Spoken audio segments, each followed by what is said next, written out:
I'm Zhu Zhao, and let me tell you, waking up at my old desk hit different when you realize you've gone back in time 5 whole years. There I am, staring at my laptop screen, half listening to my coworkers drool over this new game called All People Lord. Apparently, it needs a virtual headset that costs 10,000 bucks just to play, and a full-body game pod that costs 10 times that. My buddy Zhang Long is babbling about quitting his job to become a professional gamer.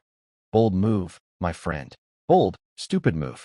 And then it hits me like a truck full of déjà vu. I've played this game before. I died playing this game before. 5 years of grinding, killing more people than I can count, and now somehow I'm back, sitting at this same desk, on this exact day. August 29th, 2123. 3 days before the game launches.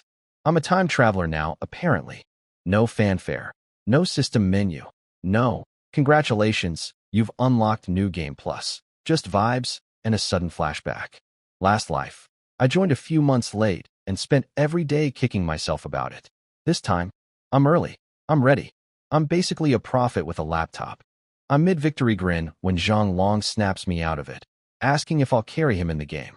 I tell him, we'll see, because honestly, this game is not the kind of thing you casually carry someone through. People who don't know that yet are in for a rude awakening. Then our manager, a man I have hated with the fire of 1,000 suns for years, decides today's the day to flex on the whole office. He starts roasting everyone for being too poor to afford a headset, sipping his tea like some kind of villain in a budget drama. Everybody just sits there and takes it because, bills. Not me, though. Not this time. I tell him that when a stray dog runs at you barking, you don't bark back. You grab a stick and end its whole career.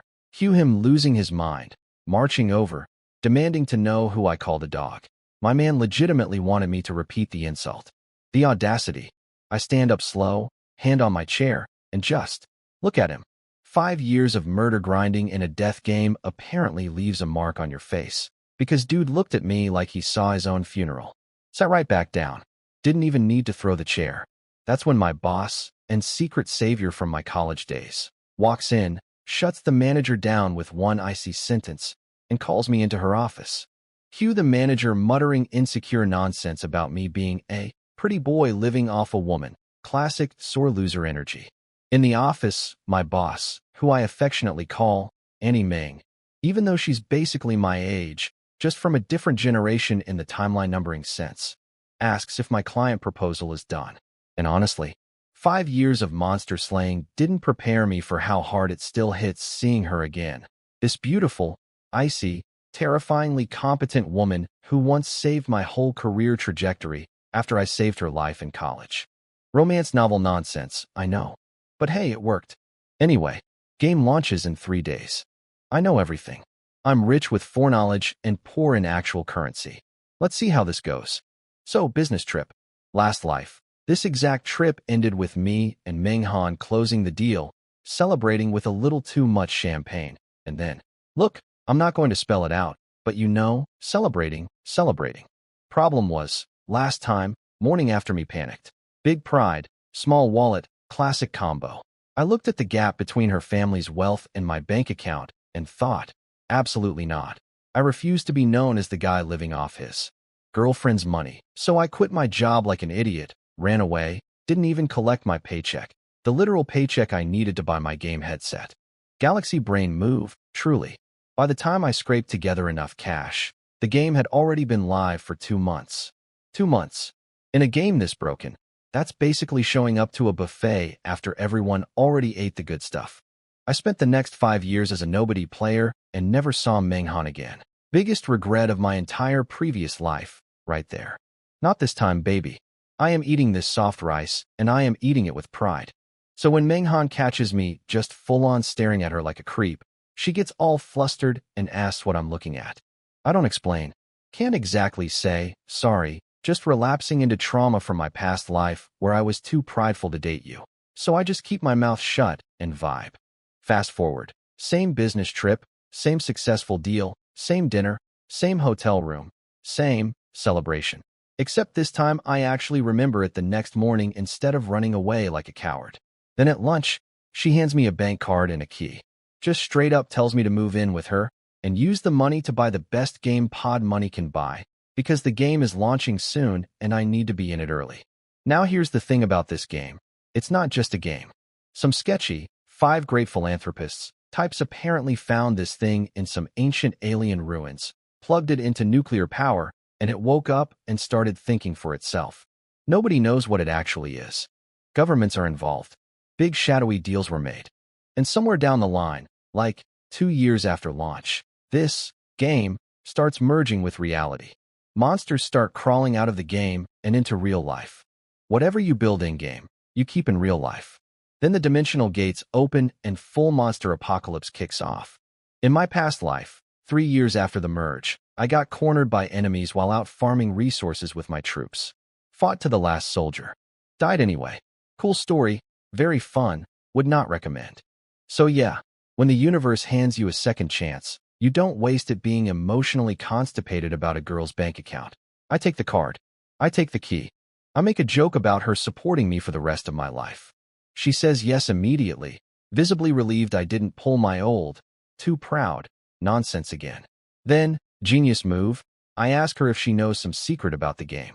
She gets all sad and basically begs me not to ask, says some people know too much for their own good. And I feel awful, because, plot twist, I probably know more than she does, thanks to 5 years of hard-earned, fatal experience. But I can't tell her that without sounding like an escaped mental patient, so I just drop it. Tomorrow, move in, buy a top-tier game pod, and finally, get into this game on time. Day before launch, and I do the most satisfying thing a man can do, quit my job. Yes, even though Meng Han is technically my boss, I still go through the whole formal resignation song and dance. Gotta keep it professional, you know, before I move into her mansion and become a full-time kept man. Priorities. I grab my stuff from my crappy rental, cancel the lease, and move into her place. The legend of professional soft rice eater officially begins today. That afternoon, I take her fancy car straight to the gaming equipment store, because nothing says, I respect myself, like spending someone else's money the day after moving in. Equipment options go from cheap headset, basically useless, all the way up to the Supreme Pod, which costs $5 million and can keep your body alive and nourished for 2 whole weeks without logging off. The cheap stuff barely lasts 12 hours and doesn't feed you or anything. Couldn't be me. I skip straight to VIP service, no hesitation, and buy the Supreme Pod.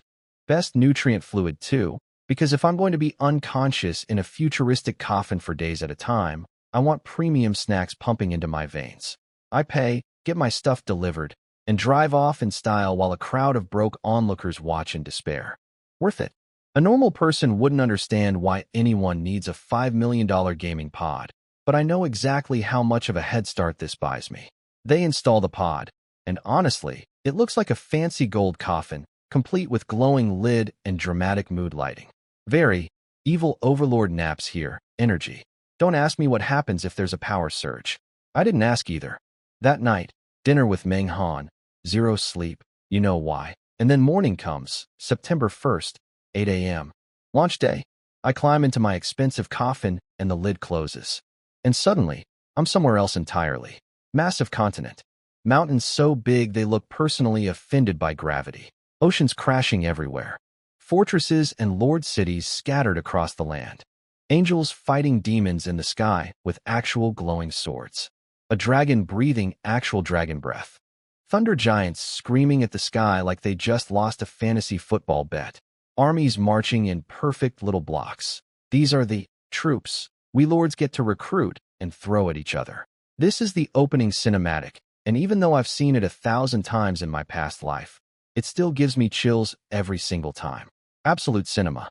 Character creation is simple, no race selection, because humans are basically the works with everything race. Recruit any species you want as long as you've got the resources. I pick my old username, Tian Pong, because why mess with a classic? Class. Warrior, just for the early strength boost. Doesn't matter much since everything resets once you hit the strategy map anyway. Appearance adjustment? I bump myself up, 10% more handsome, not because I'm ugly, just enough that old acquaintances won't immediately recognize me. Gotta maintain the mystery. For spawn location. I scroll the map straight to a very specific cliffside mountain peak I remember from my past life. Type in the coordinates. Confirm. White light. Boom. Teleported.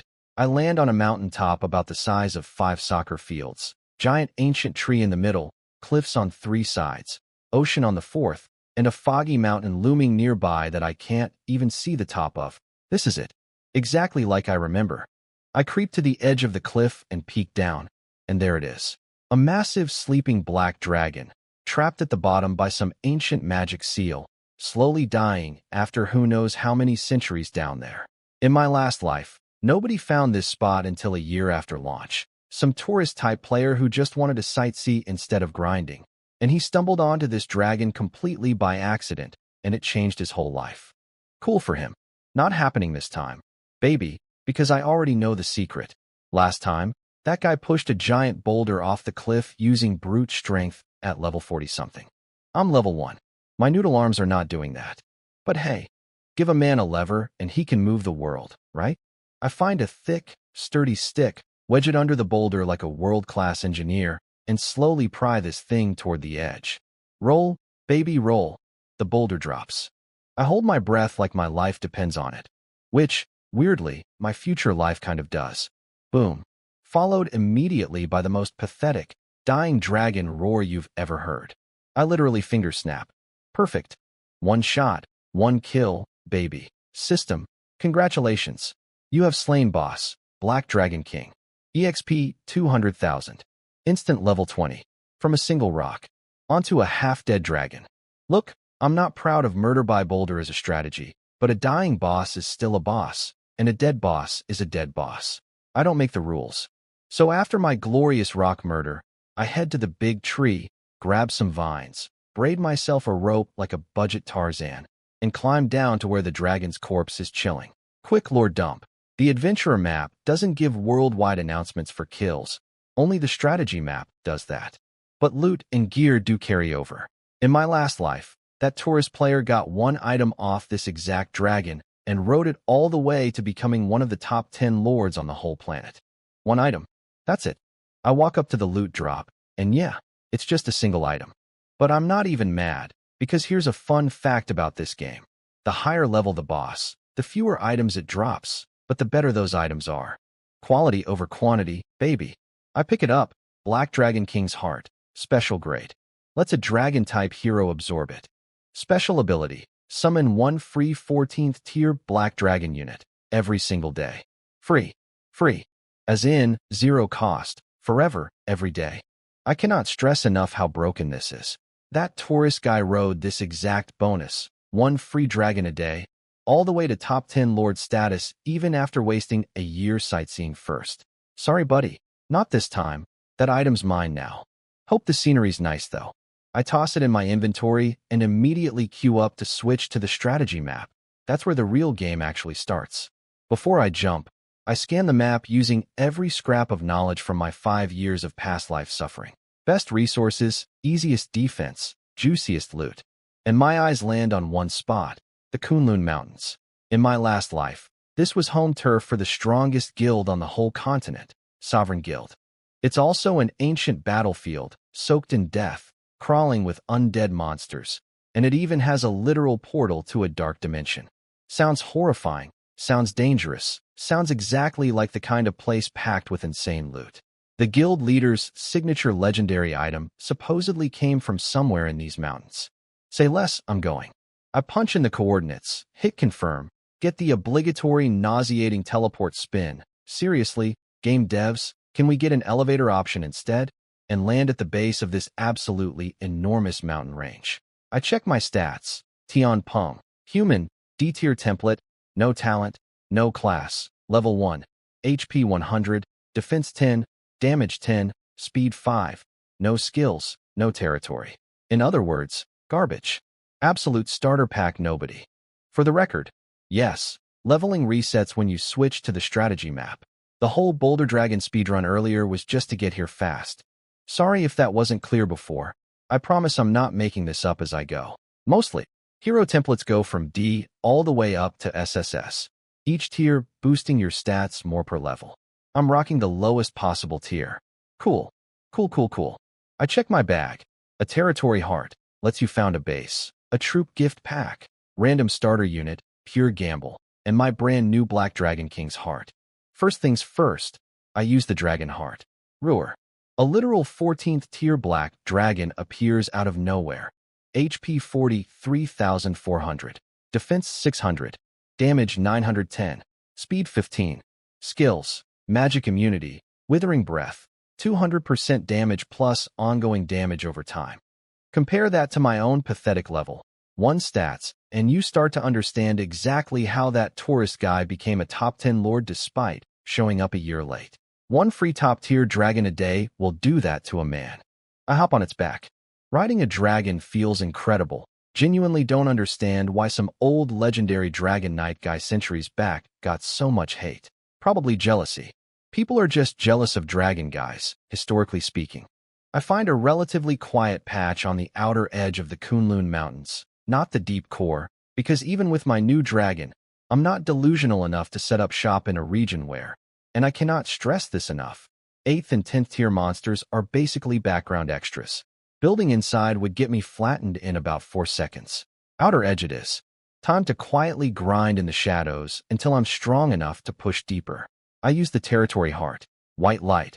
Ground transforms beneath my feet. Grass disappears. Marble tiles spread out in a neat 200 by 200 meter grid, and a small, humble lord's hall pops up. My one and only building so far. System, please name your territory.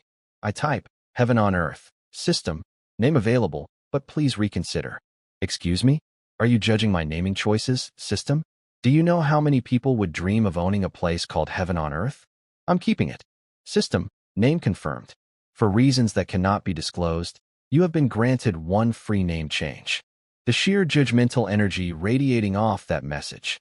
I mutter under my breath that I am never, ever changing this name. Anyone who tries can fight me. System, congratulations. You are the first player server-wide to establish a territory. Reward. 1 random SSS tier talent gift pack. 1 random tier. 4 troop gift pack. 1 high tier resource gift pack. Generate world announcement. Hide your name? I mean, I'm literally the only person on the strategy map right now. Hiding my name from? Who exactly? The empty mountains. No hiding. Let the world know my name. The world announcement fires off 3 times because apparently the system really wants everyone to know I got first blood for building a territory first. Except, fun fact, there's literally nobody else on the strategy map yet. So I'm out here flexing on an empty server. Doesn't matter. I'll take the W. I open my reward stash and almost drool on myself. SSS tier random talent pack tier. 4 random troop pack high tier resource pack. I get it now. I get why all those sweaty tryhard players in my past life fought tooth and nail for first blood. The rewards are absolutely busted. Last life, I joined 2 months late and only got a measly B tier talent. 10% faster construction, basically nothing, a participation trophy at best. Talent tiers go D, C, B, A, S, SS, SSS, and first blood just yeeted me straight to the top of that ladder. We talkin' heaven and earth difference here. I crack open the talent pack first. Talent, godly acceleration, training troops, building structures, gathering resources, all reduced by 99% time. Excuse me? This game is literally just war. The game, and war is won by whoever does things faster. This talent basically hands me a time skip button for the entire economy. I'm sitting here thinking, man, if only it was 100% instead of 99%, like an absolute glutton, but okay. I'll take, basically free, basically instant, over my past life, marginally less slow, talent any day. Next, the resource pack. A cool 1 million each of gold, wood, stone, and iron. Then the troop packs, a random tier, for unit, Hungry Wolf Warrior, and a random tier, 1 unit, Caveman. Yes, a literal caveman. Don't laugh, low-tier units have their uses too. Tier doesn't always mean useless.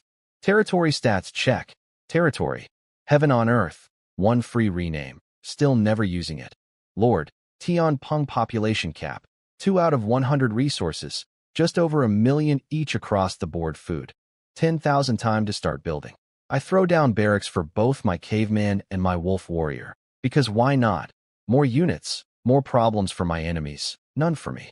Construction costs eat a chunk of resources, but thanks to godly acceleration, what should take an hour finishes in basically the blink of an eye. Both barracks pop up almost instantly. I am living my best, most broken life right now. With population capped low, I immediately pump resources into leveling up my territory instead. Level 2, 3, 4, each one chewing through more raw materials. But my ridiculous resource pack covers it easy. Within minutes, I'm sitting at territory level 4, population cap jumped to 5,000, and building count up to 2. Problem is, leveling to 5 needs way more than I've got left. So I do the mature thing and tell myself to be grateful for what I have. Which, let's be honest, is still light years ahead of every other player who hasn't even logged in yet. With my remaining gold, I recruit 1,000 cavemen and 100 wolf warriors. Normally that'd take forever, but with my time skip talent doing its thing, the cavemen are ready in 10 minutes and the wolves in half an hour. Worth the wait. The empire begins. The moment my first caveman strolls out of the barracks, the system pings me again. System. First player server-wide to recruit a troop. Reward. 100-hour acceleration card. I'm getting emotional here. 100 free hours of speed up might be nothing to a late-game player. But right now, at the start of everything, this is basically cheating, except legally. I pop the card and instantly get my full army. 1,000 cavemen and 100 wolf warriors. Caveman stats? Pure garbage, honestly. 130 HP, basically no defense, no skills, the absolute bottom of the food chain. Bless their hearts, they tried. Wolf warriors, though. Now we're talking. Giant wolves the size of small cars, riding orc warriors in full armor on their backs. Yes, somehow the orcs are riding the wolves. Very chaotic energy, very metal album cover. 1,200 HP, double damage skill on every hit. Absolute unit. So now I'm standing there with my 1,000 cavemen, 100 wolf warriors, and my one personal pet dragon, feeling like an actual warlord. Step 1 into the strategy map. Complete. And frankly, I went big right out the gate. Before heading out to actually use my army, I throw down some basic infrastructure. Warehouse, well, kitchen, the essentials, since I'll be gone a while exploring. My territory's currently shielded by a 3-day protection period anyway, so nobody and nothing can touch my base while I'm out adventuring. Smart system, honestly. I open my map, free starter item, every lord gets one, and zoom in and out a few times just because I can. Small joys, you know. My 3 goals right now: gather resources, hunt for treasure chests, and find a good grinding spot for my troops. Quick lore note: troops range from tier 1 to 14, low to top tier, and they level up by killing monsters or enemy troops, capping at level 10 unless you've got special gear or buildings. Resources fuel everything: building, recruiting, you name it. And exploring for chests is huge right now because I'm literally the only person on the whole strategy map. Last life, by the time I got here 2 months late, every good spot had already been picked clean by other players like vultures at a buffet. This time, it's all mine. Every scrap. I head east, since that's where the good resource spots are. My little army, cavemen, wolf warriors, dragon overhead, marches out in style. Almost immediately, we run into a pack of skeleton warriors, about 200 of them, sword and shield undead types, leveled up to level 5, so they're stronger than your average tier 2 trash mob. I give the order: dragon first, wolves clean up. My dragon swoops down, breathes death, and instantly wipes out a chunk of the skeletons in one go. Before it can even breathe fire again, my wolf warriors charge in and finish off whatever's left. Total fight time, under a minute.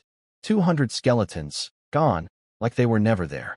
Most of the experience goes to the dragon, a little trickles to the wolves, and a tiny bit even comes my way since I'm the commander on site. As for the cavemen, too slow to even get there in time. By the time they show up, the fight's already over, and all that's left is cleanup duty. Honestly kind of tragic, but also kind of funny. We sweep up loot, get a couple thousand gold, and keep moving.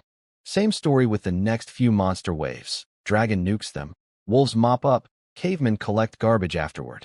Efficient little system we've got going here. Eventually we reach the destination, a patch of land glowing green. A resource point.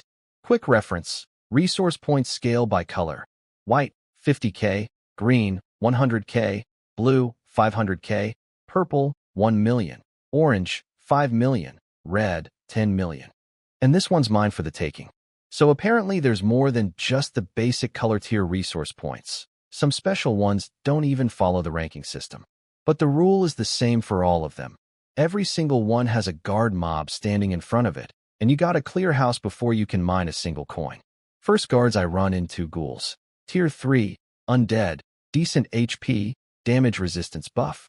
Honestly tough enough that if I didn't have a dragon, my wolf warriors alone would have taken real losses pushing through 300 of these guys. Early game troops matter. You don't just throw them away for fun. But I do have a dragon, so who cares? Same as always. Dragon opens, wolves clean up, my dragon swoops in, breathes death again, and the ghouls just stop existing.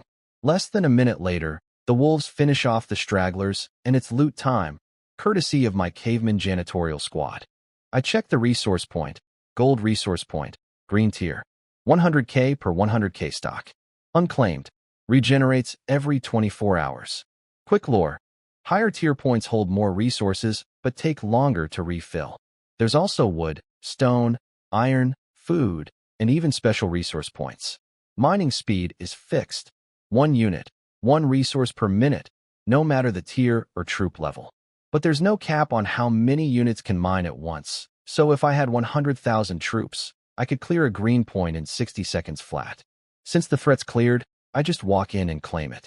This is where my useless in-combat cavemen finally earn their paycheck, mining duty. What should take 100 minutes takes literally 1 minute thanks to my busted talent.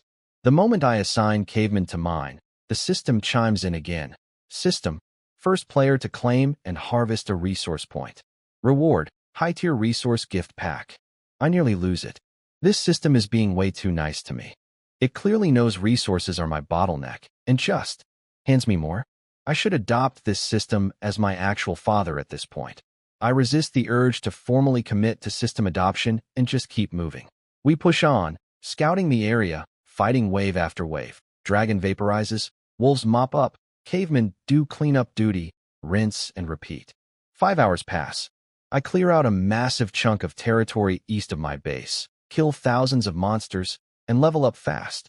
I'm at level 5 already. My wolf warriors level up too, the fastest one hitting level 3. Funny thing about the dragon though, because it's so ridiculously overtuned already, it needs a ton of experience to level up. So despite single-handedly murdering most of the enemy mobs, it only gained 1 level. Doesn't matter though, 1 dragon level is worth more than a fully leveled up wolf warrior's entire stat sheet. Being broken from birth has its perks. But the real jackpot of this whole trip? I found 6 white resource points, 5 green ones, 2 blue ones, and, plot twist, 1 purple resource point. A literal purple. This mountain range is way richer than I expected. Sadly, the purple points guards are no joke.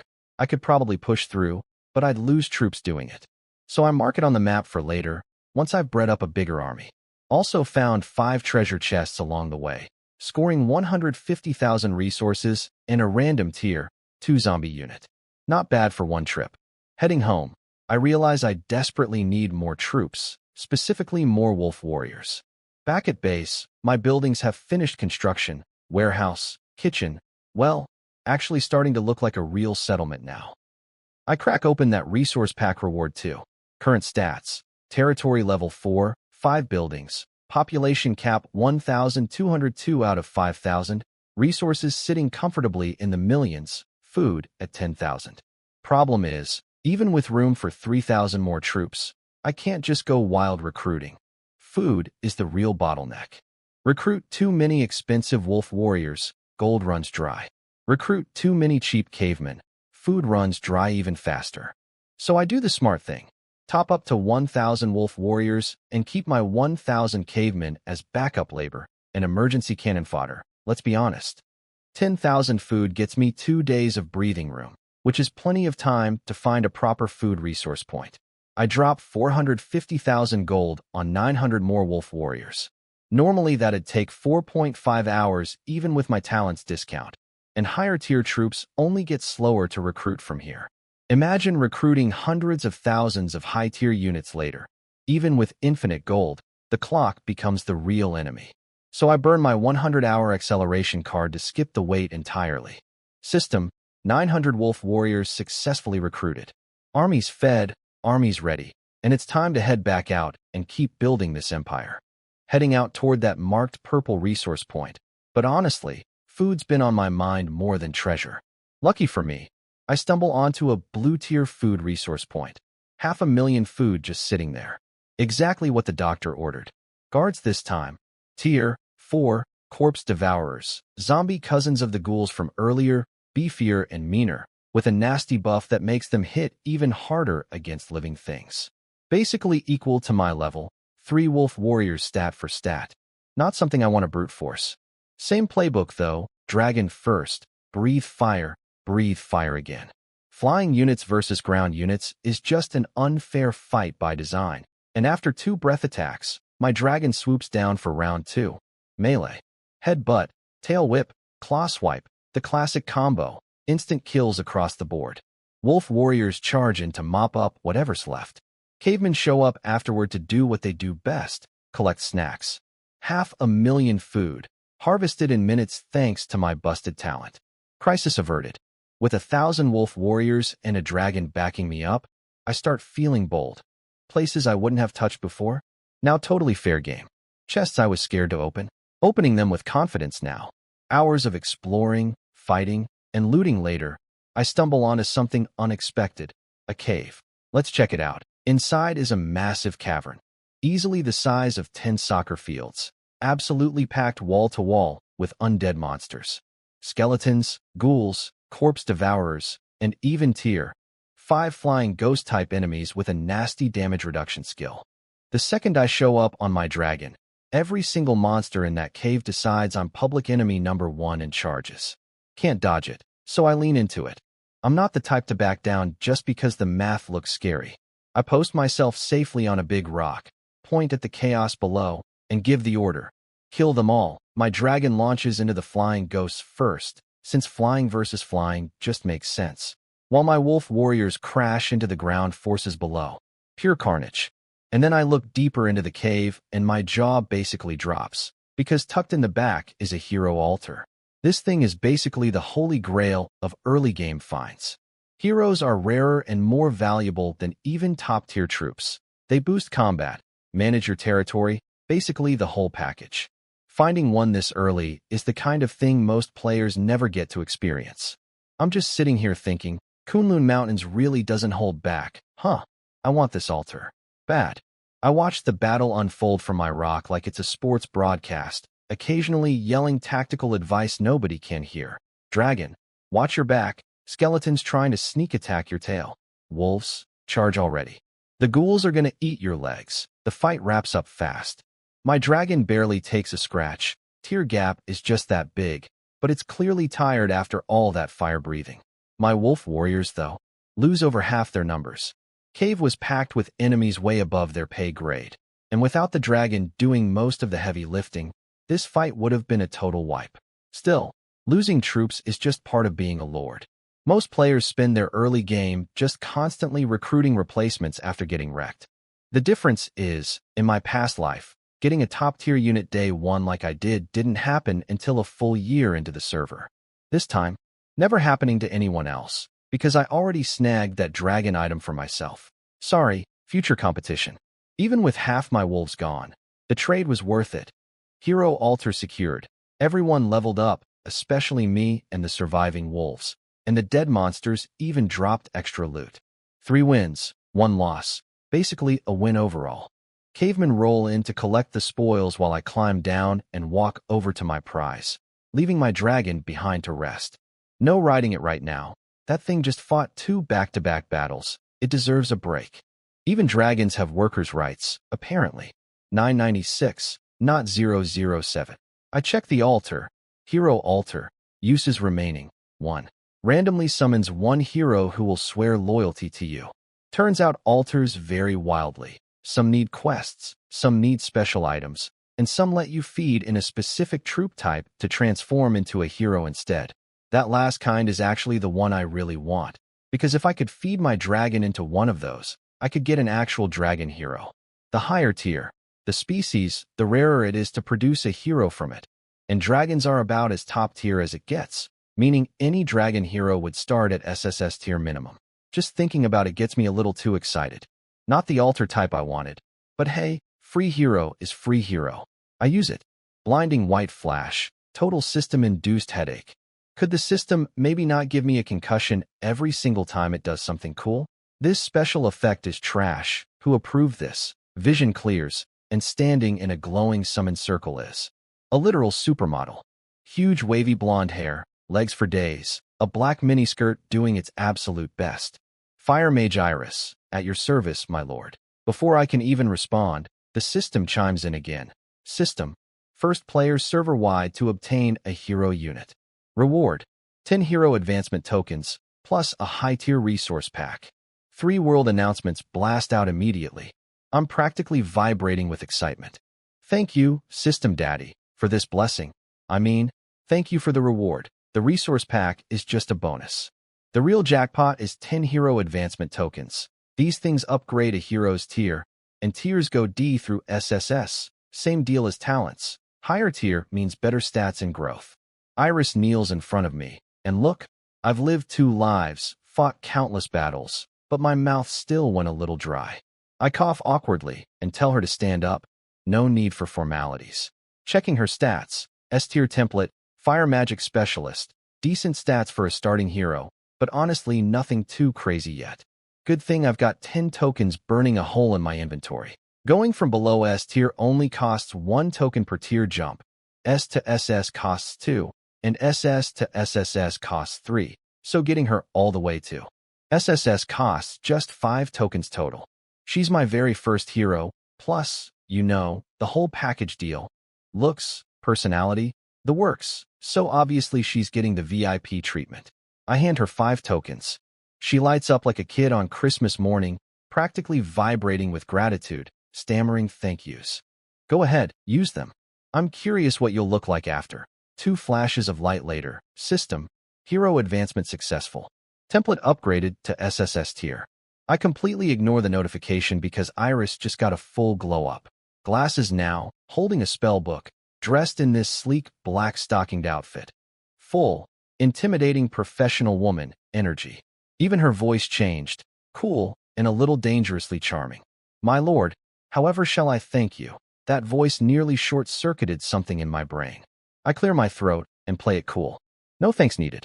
Just doing my job as your lord. Quick reminder to myself. Heroes aren't like troops. Troops are just numbers on a screen.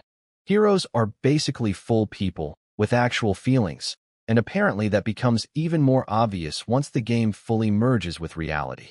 Gotta keep my head on straight here. No funny business. Yet. New stats check. Iris, SSS tier. Talent, Fire Mastery, 100% fire damage boost. Class, Flame Dragon Magus. Skills, Flame Dragon Shield, a fire dragon construct that tanks damage equal to her HP and burns nearby enemies. And Flame Dragon Burst, a fire dragon that deals 200% damage plus ongoing burn damage with a secondary explosion. And here's the real kicker. Her class change gave her an exclusive troop type. Tier, 10 Fire Dragon Mages, who get a damage bonus equal to 10% of Iris's own damage output, meaning the stronger she gets, the stronger her personal army gets, scaling potentially all the way up to tier 13 or tier 14 damage output eventually. Is that broken? Yes. Am I complaining? Absolutely not. I clasp my hands together and bow slightly. System Daddy, my apologies for doubting you earlier. Truly, thank you for these tokens. Iris stares at me like I've lost my mind. My lord, are you feeling unwell? Would you like a massage? I quickly stop my system worship and get back to business. Iris, what do I need to recruit your exclusive troops? 1 Dragon Bloodstone, 1 Flame Devil's Heart, and 10,000 gold, my lord. Of course it's not simple. Exclusive troops never are. No barracks needed, no time limit like normal recruitment, but always some annoying special resource requirement instead. Gold's easy. Flame Devil's Heart drops from tier 8 Flame Devils, manageable with my dragon backing me up. But Dragon Bloodstone? Anything dragon-related is never simple. I ask Iris where to find one. My lord, Dragon Bloodstones form wherever dragons have fought or fallen. It's a special or born from spilled dragon blood. And wouldn't you know it, I know exactly where dragons have fought and died. Deep inside the Kunlun Mountains, the ancient battlefield where dragons, angels, and titans once clashed for ages. So, no need to overthink it. I already know where to look. Looks like I'll have my own elite squad of fire dragon mages sooner rather than later. A thought hits me. I glance at my dragon, then at Iris. So, hypothetically, if I just bled the dragon a little onto a rock, would that make a dragon bloodstone? Iris. Dragon. Roar, roar, roar. Translation: absolutely not, sir. Relax, relax, just a joke. You did great today. Nobody's bleeding you out. I quickly reassure my very upset dragon. Iris, freshly upgraded to SSS tier, isn't out damaging the dragon yet since she's still level 1, but she's got nowhere to go but up. Meanwhile, I glance at my own pathetic stat sheet and wince. Though hey, I'm almost level 10, and level 10 unlocks class change. I'd be the first player on the entire strategy map to hit that milestone. Here's hoping System Daddy comes through again. Realizing it's already the next day, feels like just yesterday I was feeding troops at midnight. I know my head start won't last forever. Time to grind hard while I've still got the advantage. I also remember the dragon summon cooldown should be done by now. Sure enough, free dragon number 2, no cap. I name the first one Black Dragon 1, the new one Black Dragon 2, and decide that's just how I'm naming all future dragons. Efficient. Iconic. I briefly consider letting Iris ride with me, but with a spare dragon now available, that'd look a little too eager, so I let her have her own ride. Gotta play it cool. We rest up, then head out. Me and Iris each on our own dragon, troops trailing behind, toward the fire devil territory I remember from my past life. Time to collect that flame devil's heart, level up, and look sharp doing it. Along the way, Iris proves exactly why SSS tier heroes are terrifying. She swoops over monster packs, drops her flame dragon burst, and the resulting fire rain just shreds entire groups, burning damage stacking on burning damage. My poor dragon's breath attack ends up just mopping up whatever survives her assault. With damage output like that, my own level climbs fast. I'm nearly at level 10 in no time. A couple hours later, we reach a volcano deep in the Kunlun Mountains. It's hot. Like, genuinely uncomfortable hot, sweating through my clothes hot. Thank God this is a game and my body's been buffed, because in real life I'd be a puddle right now. I leave the wolf warriors and cavemen outside. Tier 8 flame devils would chew through them for breakfast. Iris turns to me, all concerned. My lord, it's dangerous in there. Perhaps you should stay outside. Absolutely not. I won't let you go in alone. Truth is, my real motivation is, how else am I supposed to farm experience? But obviously I keep that to myself. Wouldn't want to ruin the mood. Plus, I genuinely am a little worried about her too, so it's not even a total lie. We fly in together. Inside, everything's bathed in red light. The air reeks of sulfur, and flame devils are everywhere. Tier 8, ranged casters, decent HP, with a nasty buff that reduces fire magic damage against them by 30%. Lucky for us, Iris's talent boosts her own fire damage by 100%, which more than cancels that out. She unleashes her burst skill, and even though it doesn't one-shot tier 8 enemies, the lingering burn damage finishes the job over time. The flame devils try targeting my second dragon with their fire attacks, which is hilarious, because my dragon has magic immunity. Total waste of their mana. My dragon just chills in the air, occasionally spitting out a breath attack for fun, basically just along for the ride at this point. Wave after wave of flame devils burn to death. Most of the experience goes to Iris, but the leftovers are enough to finally push me over the edge. System, congratulations. You've reached level 10. Class change unlocked. System, congratulations. First player to reach level 10. Reward, SSS tier hidden class template, plus a high-tier resource pack. 3 more world announcements blast out across the empty server. I'm internally screaming with joy. System Daddy strikes again, and bonus points. It keeps tossing in a free resource pack every single time, no exceptions. I'm sitting on 2 of those packs now. I clasp my hands together once more, full gratitude mode activated. System Daddy, may you have great health and fortune. I've even written you a song. It's called 365 Blessings I Give to You. I'll sing it for you sometime. I knew there'd be a reward for being first to level 10, but a hidden SSS tier class? That's next level generous. Honestly, if the rewards keep coming like this, I might actually have to write that song for real. I tear open my hidden class template immediately. Class options are the usual fantasy lineup: warrior, mage, priest, assassin, each with their own branches and secret hidden classes buried inside. Watching Iris nuke entire monster packs has my hands itching, so obviously I pick mage. System, congratulations. You've obtained hidden SSS tier class, Thunder Mage. Instant glow up. My starter clothes vanish, replaced with a full mage robe, very wizard core, very main character energy. I check my new stats and nearly short out from excitement. HP 8000. Defense 200. Damage 700. Skills, Thunder Guardian, shield equal to my HP, reflects 50% of damage taken, 5 Thunderbolts, 5 hits at 200% thunder damage each, and Thunder's Wrath, 1 massive AoE hit at 1000% damage, limited to once per day. I'm grinning like an idiot. Shield, Damage Reflection, a 5-hit combo, and a once-a-day nuke that hits literally everything I can see. After 2 lives spent watching other people carry me, it's finally my turn to be the overpowered one. I find a cluster of flame devils and immediately test out 5 thunderbolts. Storm clouds roll in, lightning crackles down 5 times in a row, and the whole group just stops existing. Compared to Iris's flame dragon burst, hers does less raw damage but adds lingering burn. Mine just front-loads everything into one devastating combo. Different tools, same result, dead enemies. Iris flies up next to me, all admiration. Congratulations, my lord, on growing stronger. I'll work hard to keep up, I smirk. Rest up. Let me show you what real power looks like. She just stares at me like I'm the main character of her personal story, and her voice does that thing again that almost knocks me off my dragon. Gotta stay focused. Can't let the pretty mage distract me from murder right now. I fly higher to get the whole flame devil swarm in view and unleash Thunder's Wrath. Instantly, I feel drained, like I just ran a marathon. The sky turns black with storm clouds, white light flickers everywhere, and then lightning rains down on literally every flame devil in my line of sight simultaneously. 6,180 damage across the board. Entire swarm reduced to ash and loot drops in one single attack. Except, one flame devil still standing, screaming at me, lobbing a fire spell my way that my dragon casually no-sells thanks to magic immunity. I fly over to check what survived my apocalypse spell, Flame Devil Lord.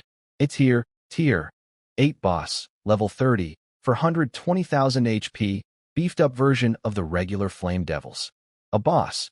That means a first kill bonus, probably. Better be good, considering I already wrote System Daddy a whole 365 Blessings song in advance. This guy's tankier and hits harder than the regular mobs. But honestly, none of that matters, my dragons. Still magic immune, so I just park him as a meat shield and let Iris and I slowly whittle down the health bar, while both dragons occasionally chip in with breath attacks for fun. Health bar drops and drops, and my final 5 thunderbolts finishes the job. System, congratulations. First player to kill this boss. Reward, 3 epic equipment chests, plus a high-tier resource pack. 3 more world announcements blast out. Equipment chests, huh? Not exactly what I need right now, but hey, a resource pack's a resource pack. System Daddy, you're forgiven. Mostly, both Iris and I are basically running on fumes at this point, but the area's clear, and the Flame Devil's heart drops came in big, about 5,000 of them. More than enough for what I need. Plenty of gold and raw materials too. I call on my cavemen and wolf warriors to handle cleanup since they didn't do much fighting this round, and Iris and I find a spot to rest and recover.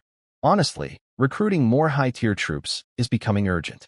My poor wolf warriors are basically obsolete already deep in Kunlun.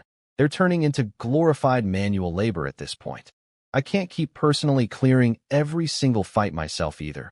Doing this much heavy lifting every day would be exhausting even for someone who got a second chance at life. By the time we finish cleaning up, I've got plenty of Flame Devil hearts banked. Only thing missing now for recruiting Fire Dragon mages is Dragon Bloodstone. We head back to base to rest up properly, planning to hunt for it tomorrow. Originally, I wanted to hit that purple resource point today, but finding a hero altar and unlocking Iris's exclusive troop type completely changed my priorities. Low-tier troop spam is basically just cannon fodder labor at this point. Way more valuable to invest in a real elite squad like the Fire Dragon mages instead. And conveniently, every material I need is sitting right here in these mountains. With 2 tier, 14 dragons, and 2 SSS tier units on my team. Even pushing carefully into the deeper, scarier parts of Kunlun feels possible now. Also, small detail. I've technically been logged in for 2 days straight without a break. The nutrient fluid keeps my body fueled just fine, but, certain other bodily needs are definitely not being addressed right now. Guess that particular problem doesn't get solved until the game fully merges with reality. Cool. Cool. Definitely not thinking about that too hard. Heading back to base. Naturally, I keep killing things and grabbing resources along the way. Multitasking, efficient, very productive of me. Get back at night, feed the troops, and right as I sit down to count today's loot, my stomach growls embarrassingly loud. Turns out, even though the game hasn't merged with reality yet, this fully immersive simulation still makes you feel hungry. Iris hears it and giggles, offers to cook for me. I'm mildly concerned about being a man alone in a house with a gorgeous SSS tier fire mage. But, priorities. Yeah, I am a little hungry. I tally. Up the day, spent 5 of my 10 hero tokens on Iris already. Used up my hidden class template on myself. 3 more system rewards, each with a bonus resource. Pack, naturally. 500,000 food banked. 3 epic chests from the boss kill plus a bonus ring drop. 4 pieces of gear total now. And 5,000 Flame Devil hearts. Exactly what I need for recruiting Fire Dragon mages. Territory check. Level 4. Population 1,504 out of 5,000. Resources sitting at a comfortable 5 million gold and roughly 4.9 million each of the other materials. Food stockpile over 500,000. Solid day. I crack open the 3 epic chests, a weapon, boots, and armor. Plus the ring that dropped from the Flame Devil Lord boss. Flame Devil Lord's ring. Epic. 20% to all stats. Special effect. Flame Domain. Holds 50,000 troop capacity. This ring is basically a built-in storage system. Perfect for stashing my cavemen and wolf warriors so I don't have to drag them through dangerous territory tomorrow. Tomorrow's the deep dive into Kunlun's interior, hunting dragon bloodstone, and the fewer slow ground troops weighing me down, the faster and safer the trip. Speaking of, Iris calls out from behind me. My lord, dinner's ready. Chicken soup's here. For some reason that exact phrase sends a chill down my spine. I don't know why. I just feel like I should be scared. I turn around to find fruit, grilled meat, and a steaming pot of chicken soup waiting for me. Iris, are you absolutely sure this soup is fine? She looks confused. Do you not trust my cooking, my lord? It's not that. Just something about chicken soups here gave me an unexplainable cold shiver. Well then, all the more reason to warm up with a bowl. Didn't you say you wanted some chicken? Eat it before it gets cold. I take the bowl, drink it, and, okay, it's actually delicious. The grilled meat is juicy and perfect too. I eat my fill, finish off with some fruit to cut the richness, and genuinely compliment her cooking. I had no idea you could cook this well, Iris. Seriously impressive. I'm glad you're pleased, my lord. I'll handle all your meals from now on. Combat specialist, master chef, and apparently capable of fending off troublemakers too. What a package deal. I reward her with one of the gear pieces from my haul. She's overwhelmed. An epic item? Really for me? Of course it's for you. By the time all 4 pieces are equipped, her total stats jump by a combined 80% boost. Quick reference, epic equals 20% all stats, legendary equals 25%, mythic equals 30%. Stronger Iris means a stronger personal bonus for her Fire Dragon mages down the line. Everything compounds. I hand territory management over to her for the night, give a few final instructions, and log out. Climbing out of the pod, I feel disgustingly sticky after 2 straight days inside. Bathroom break, shower, the works. Feels amazing to be clean again. Walk out to the living room just as Ming Han logs off too, and we grab a late dinner together after she cleans up. We chat about the game. Apparently the highest level adventure map player is only at level 10, just starting to experience their class options. Most players are still 4 to 5 days out from even reaching the strategy map. I conveniently don't mention that I've already been grinding the strategy map for 2 full days. Just tell her I'm close to level 10 myself and about to pick a class soon. Not exactly lying to her on purpose. There's just no good way to explain everything without sounding insane, or worse, dangerous to be around. This game isn't just a game. Remember, governments and powerful families already know things, and if word got out about exactly how far ahead I actually am, some of those families would absolutely try to control me, or worse. And let's not forget, I currently live in Menghan's mansion. Even if she never says a word to her family, there's still staff, security, a cook, who knows who else around who could overhear something. As long as we're not married, her family probably won't interfere too much in her personal choices. Marriage, though? That's a different story entirely. That's not something she gets to decide on her own. So for now, I keep grinding quietly, keep my head down, stay low-key. The people who played loudest and flashiest in my past life, most of them are 6 feet under by now. Dinner finishes, we head to the bedroom. And, well, let's just say the night isn't over yet. Bright and early, feeling fully refreshed, you know why? We both log back in. Iris is already up, geared, and waiting with the troops. And honestly, if my hero's out here being a morning person, I can't exactly justify being lazy. We stash the wolf warriors and cavemen in my ring's troop storage, hop on our dragons, and head deeper into Kunlun to hunt down Dragon Bloodstone. The interior of the mountains is genuinely depressing. Barren rock, no life anywhere, just packs of undead wandering the valleys. My dragon summon cooldown finishes right on schedule, so I grab a free 3rd dragon, Black Dragon 3, obviously. Monster encounters are constant, ghouls, corpse devourers, ghosts, even some nastier undead casters and vampires further in. We dodge what we can, fight what we can't, let the cavemen handle cleanup. Honestly, my squad could grind through every single fight here, but it's just not worth the time when the real prize is Dragon Bloodstone. Hours later, we finally crest a ridge and spot it, a Dragon Bloodstone vein, sitting in a valley below. Except the valley's basically its own little monster nest, way more crowded than the volcano was. Mostly low and mid-tier undead, but also a tier 10 undead mage. Undead mage, tier 10, 6,000 HP, 420 damage, with skills to convert corpses into undead and summon undead reinforcements. This is a problem. This valley is an ancient battlefield where dragons died, meaning there are dragon corpses lying around, and if that mage decides to reanimate one into a bone dragon, this fight gets a lot less fun real fast. Iris hesitates. My lord, perhaps we should wait until we have more troops. I shut that down immediately. Not happening. We're not wasting more time.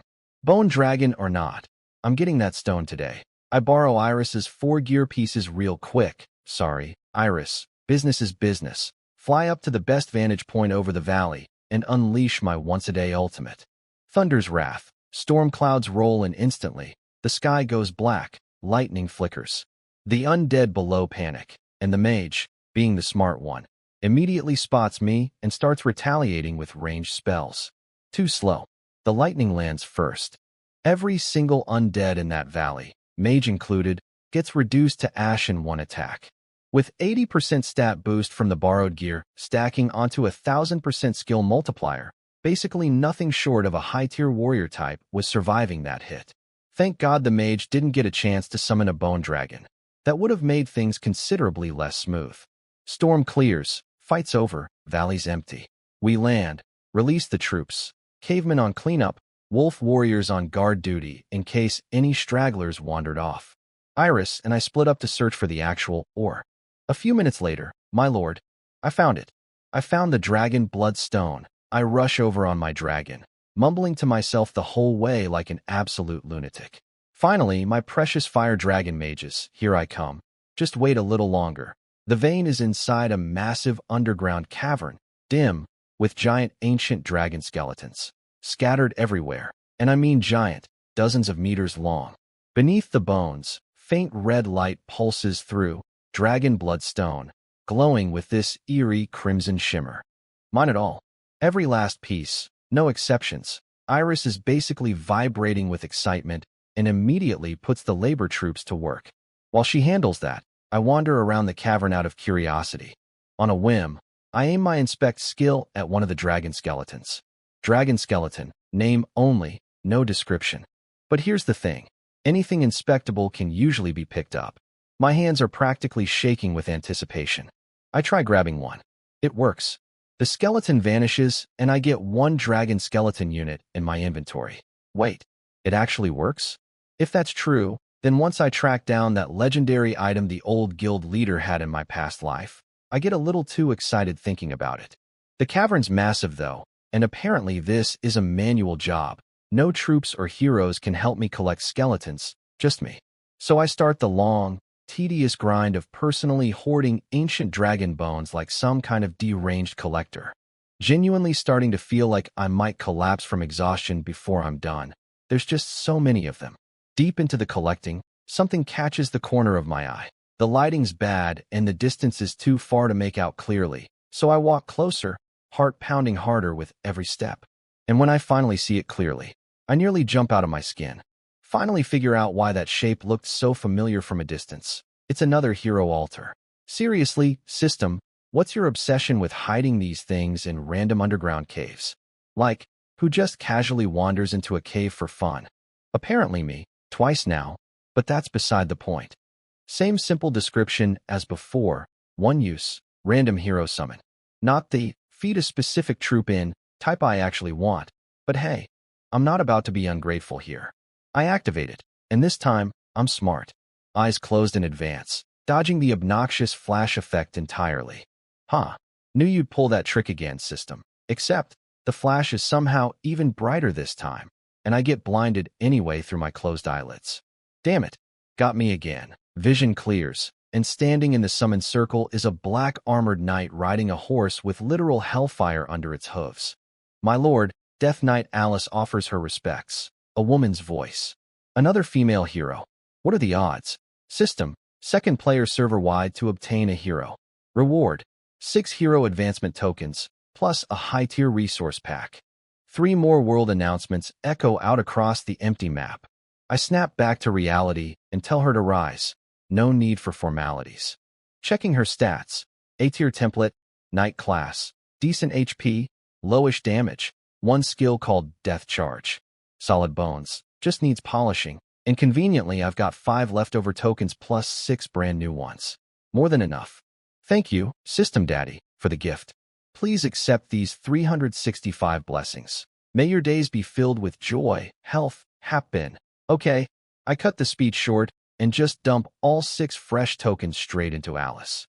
Second hero summon doesn't hit quite as hard emotionally as the first one did, but hey, still exciting. 3 flashes of light later. System, hero advancement successful. Alice upgraded to SSS tier. Full transformation. Her horse now walks on literal flames. Armor turned blood red. New stats. HP 10,000. Defense 500. Damage 260. Speed 15. Talent. Master horsemanship. 100% defense boost while mounted. Skills. Blood charge. 150% damage to everything in her charge path. And Bloodthirst, heals 50% of damage dealt. Exclusive troop, tier, 11 Blood Knights. Another exclusive troop type? System Daddy, I take back every complaint I've ever had. Alice isn't as flashy as Iris damage-wise, but she's built like a tank that also heals itself. Genuinely insane combo. I get excited for a second, then immediately remember how annoying the Fire Dragon Mage recruitment requirements were, and brace myself. Alice, what do I need to train Blood Knights? My lord, simply a knight tier troop, 20,000 gold, and soul essence. Soul essence. Never heard of it in my past life, but the name screams undead related, so I ask how to get it. My lord, I gather soul essence by killing enemies on the battlefield. The amount needed scales with the tier of knight troop being converted. Oh, that's actually way simpler than I expected. Just kill more monsters. And conveniently, Kunlun Mountains is basically a monster buffet at this point. Iris flies over on Dragon 2, probably drawn by all the commotion. Introductions happen, and the two of them hit it off almost immediately. A little too immediately, honestly, because next thing I know they're whispering to each other off to the side, occasionally glancing my way. I try walking closer to eavesdrop, and they just step back in perfect sync. Step forward, step back. Step forward, step back.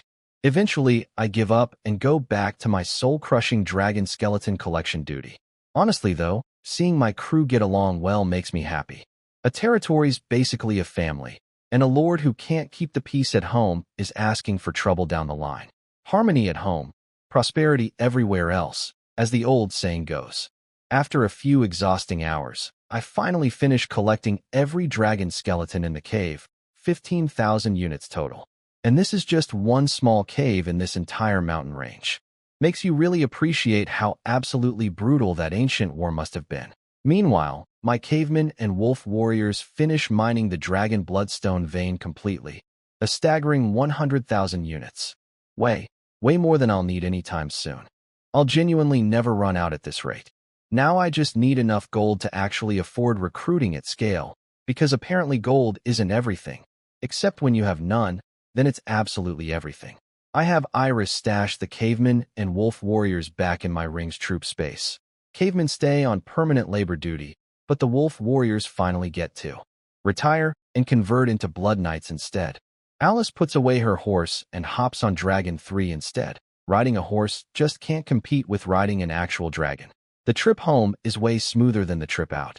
Along the way, Alice racks up plenty of soul essence from the kills, plus some extra resources, and we make it back to base just before nightfall.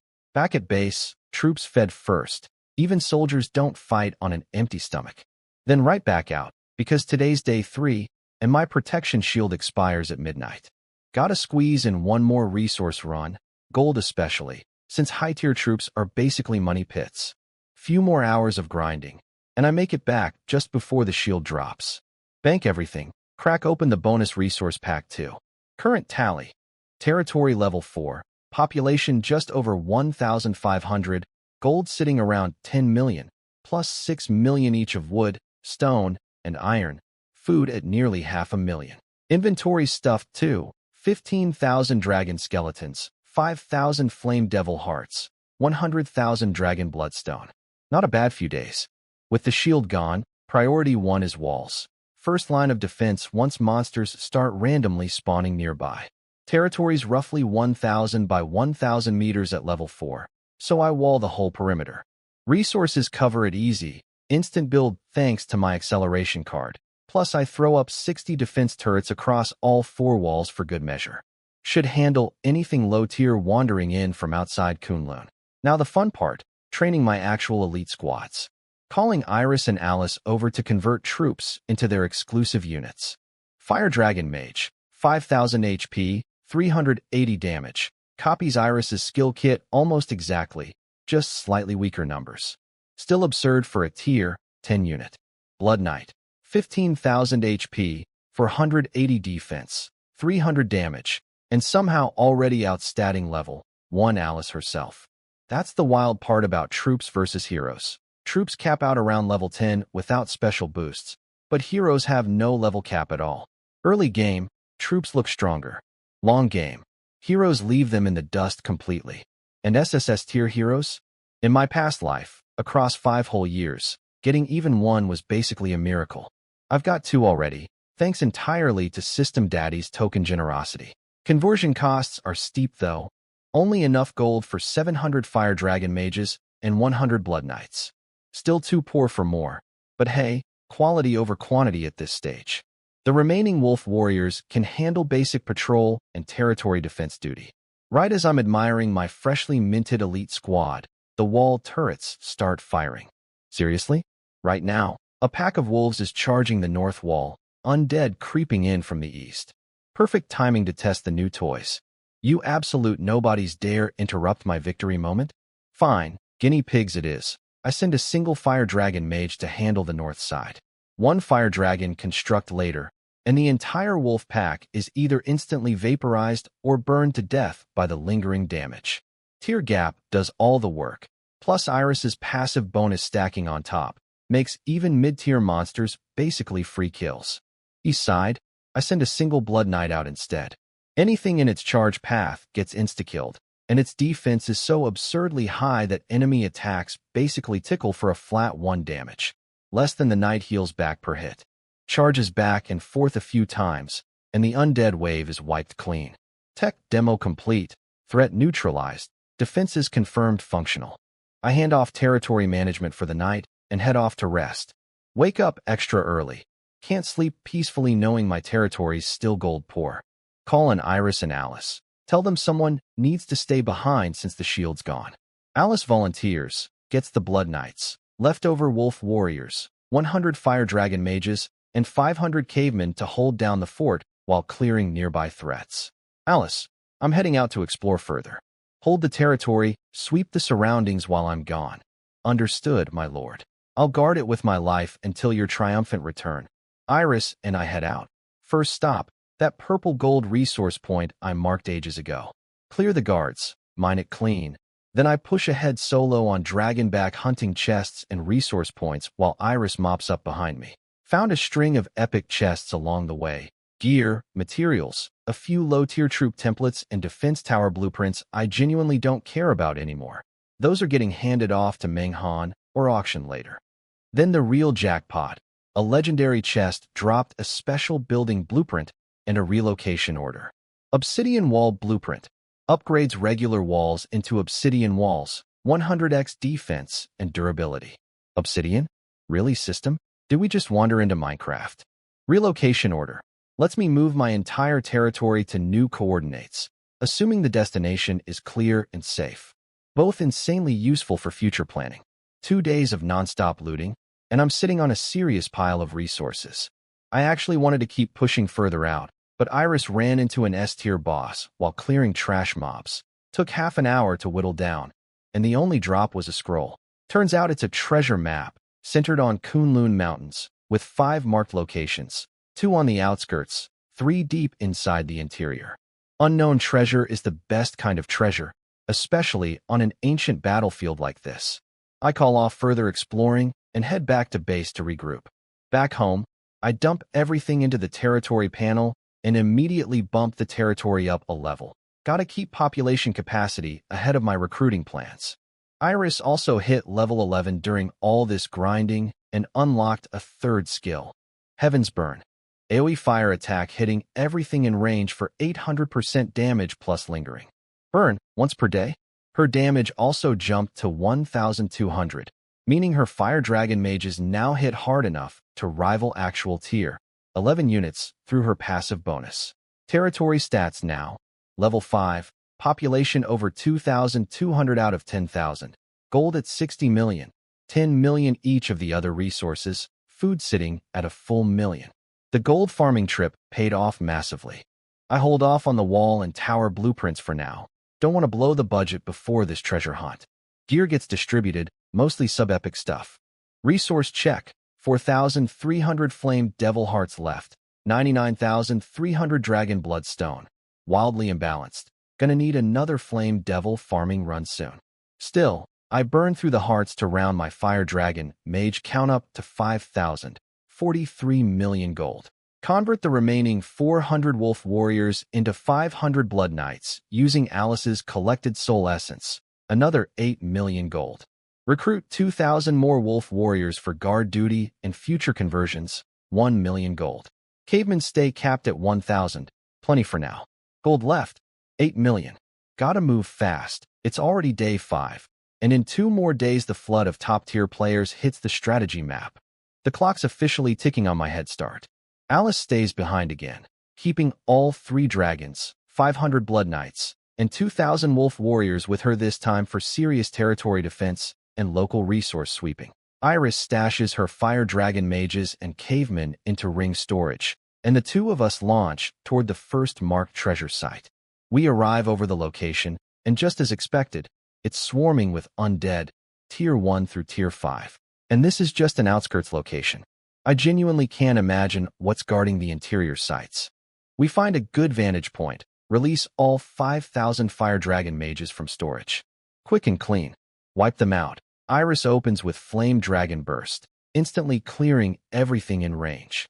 Then the fire dragon mages fire off the same skill in unison. 5,000 fire dragon constructs swarming the battlefield simultaneously, exploding on impact in waves. Even I'm stunned watching it. That's actually horrifying. Horrifying, sure, but also stunning. like watching fireworks made of pure destruction, colorful fire rain cascading endlessly across the sky.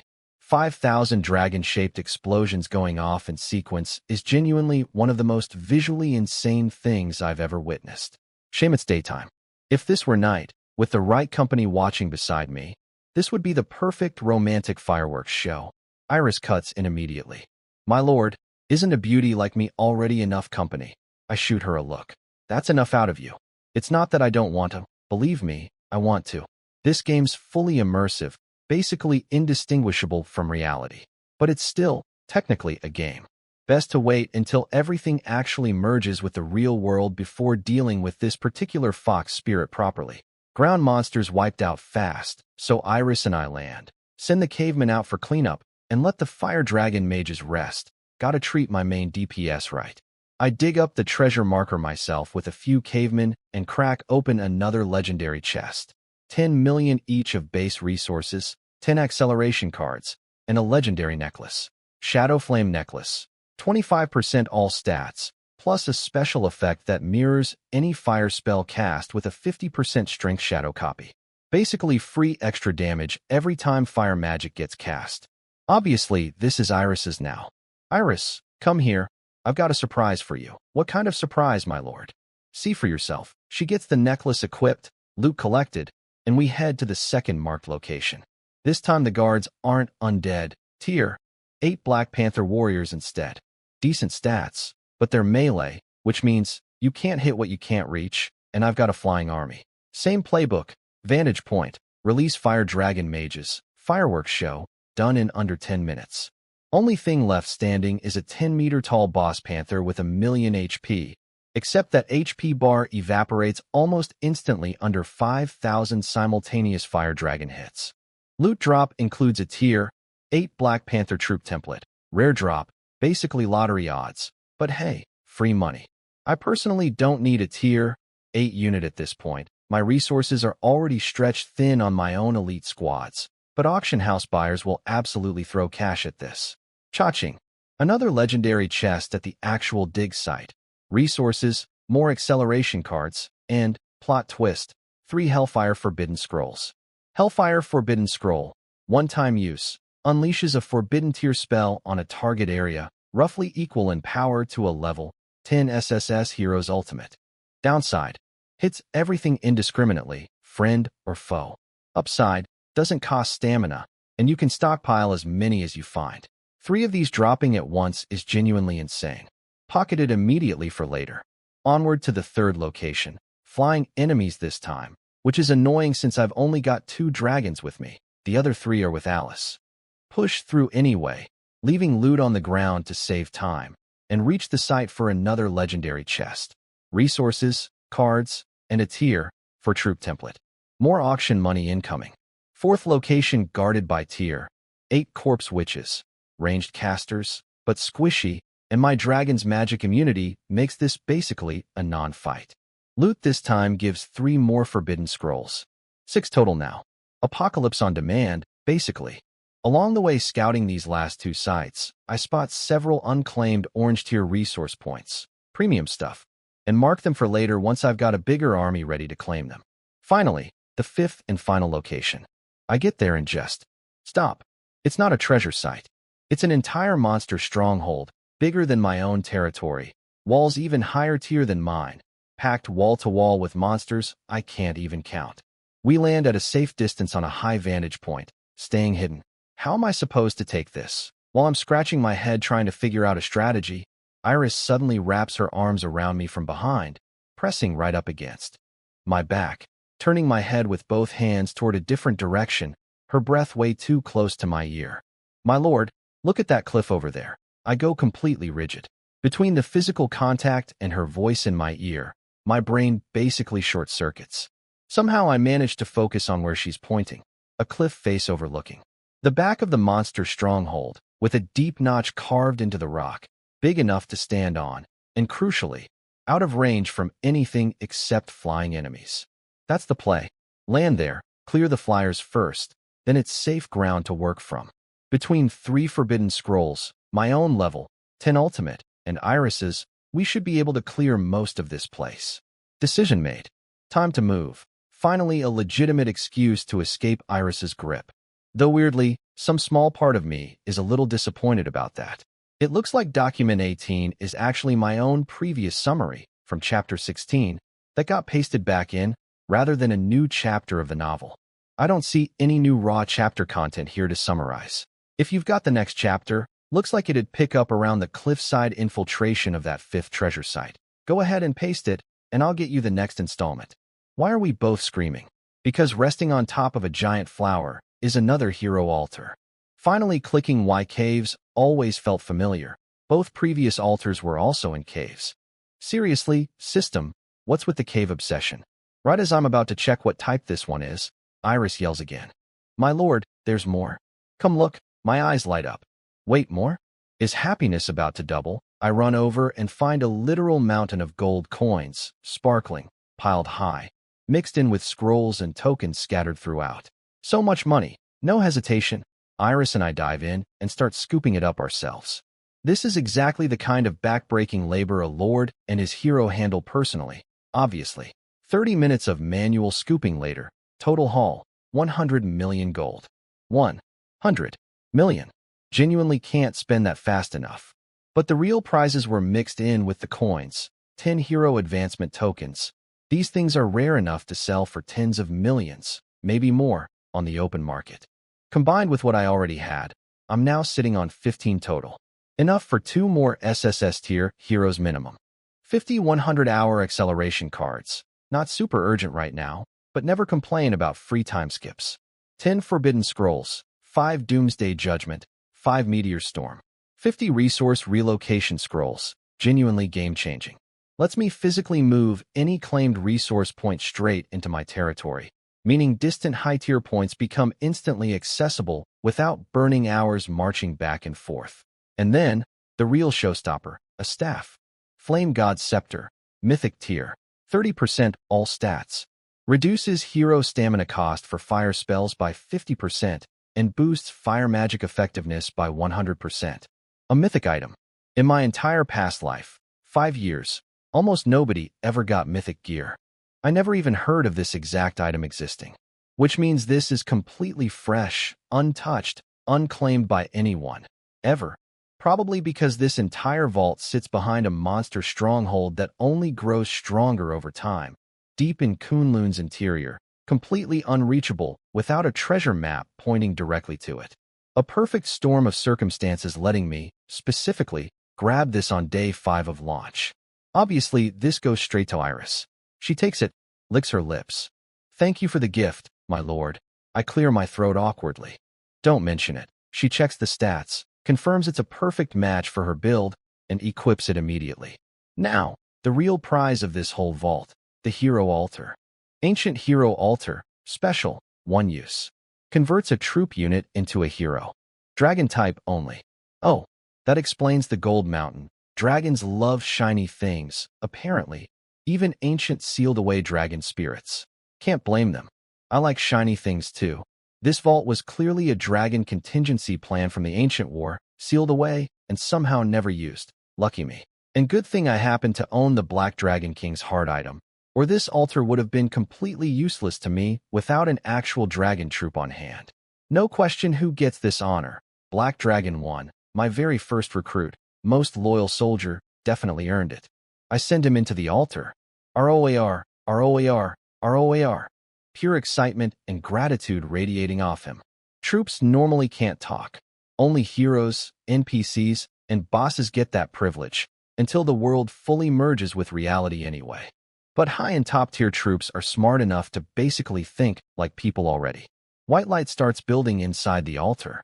Iris, close your eyes now. She obeys instantly, though clearly confused. Why, my lord? Just do it. Don't ask questions. This little fox spirit, I swear. A minute later, I peek with one eye, confirm it's safe, then open both fully. Dragon 1 stands wrapped in chains of light, visibly straining as something pours into him. One final roar, and a golden pillar of light shoots into the sky. Oh, come on. Not again. Blinded once more. The system's cheap shots never stop coming. Vision clears, and Iris's face is suddenly way too close to mine. I jump back, arms crossed defensively. What are you doing? Who told you to open your eyes? She looks genuinely confused. My lord, why are you backing away? Am I really that scary? Not scary, just unexpectedly close. Then Dragon 1 flies over. My lord, are you two playing a game?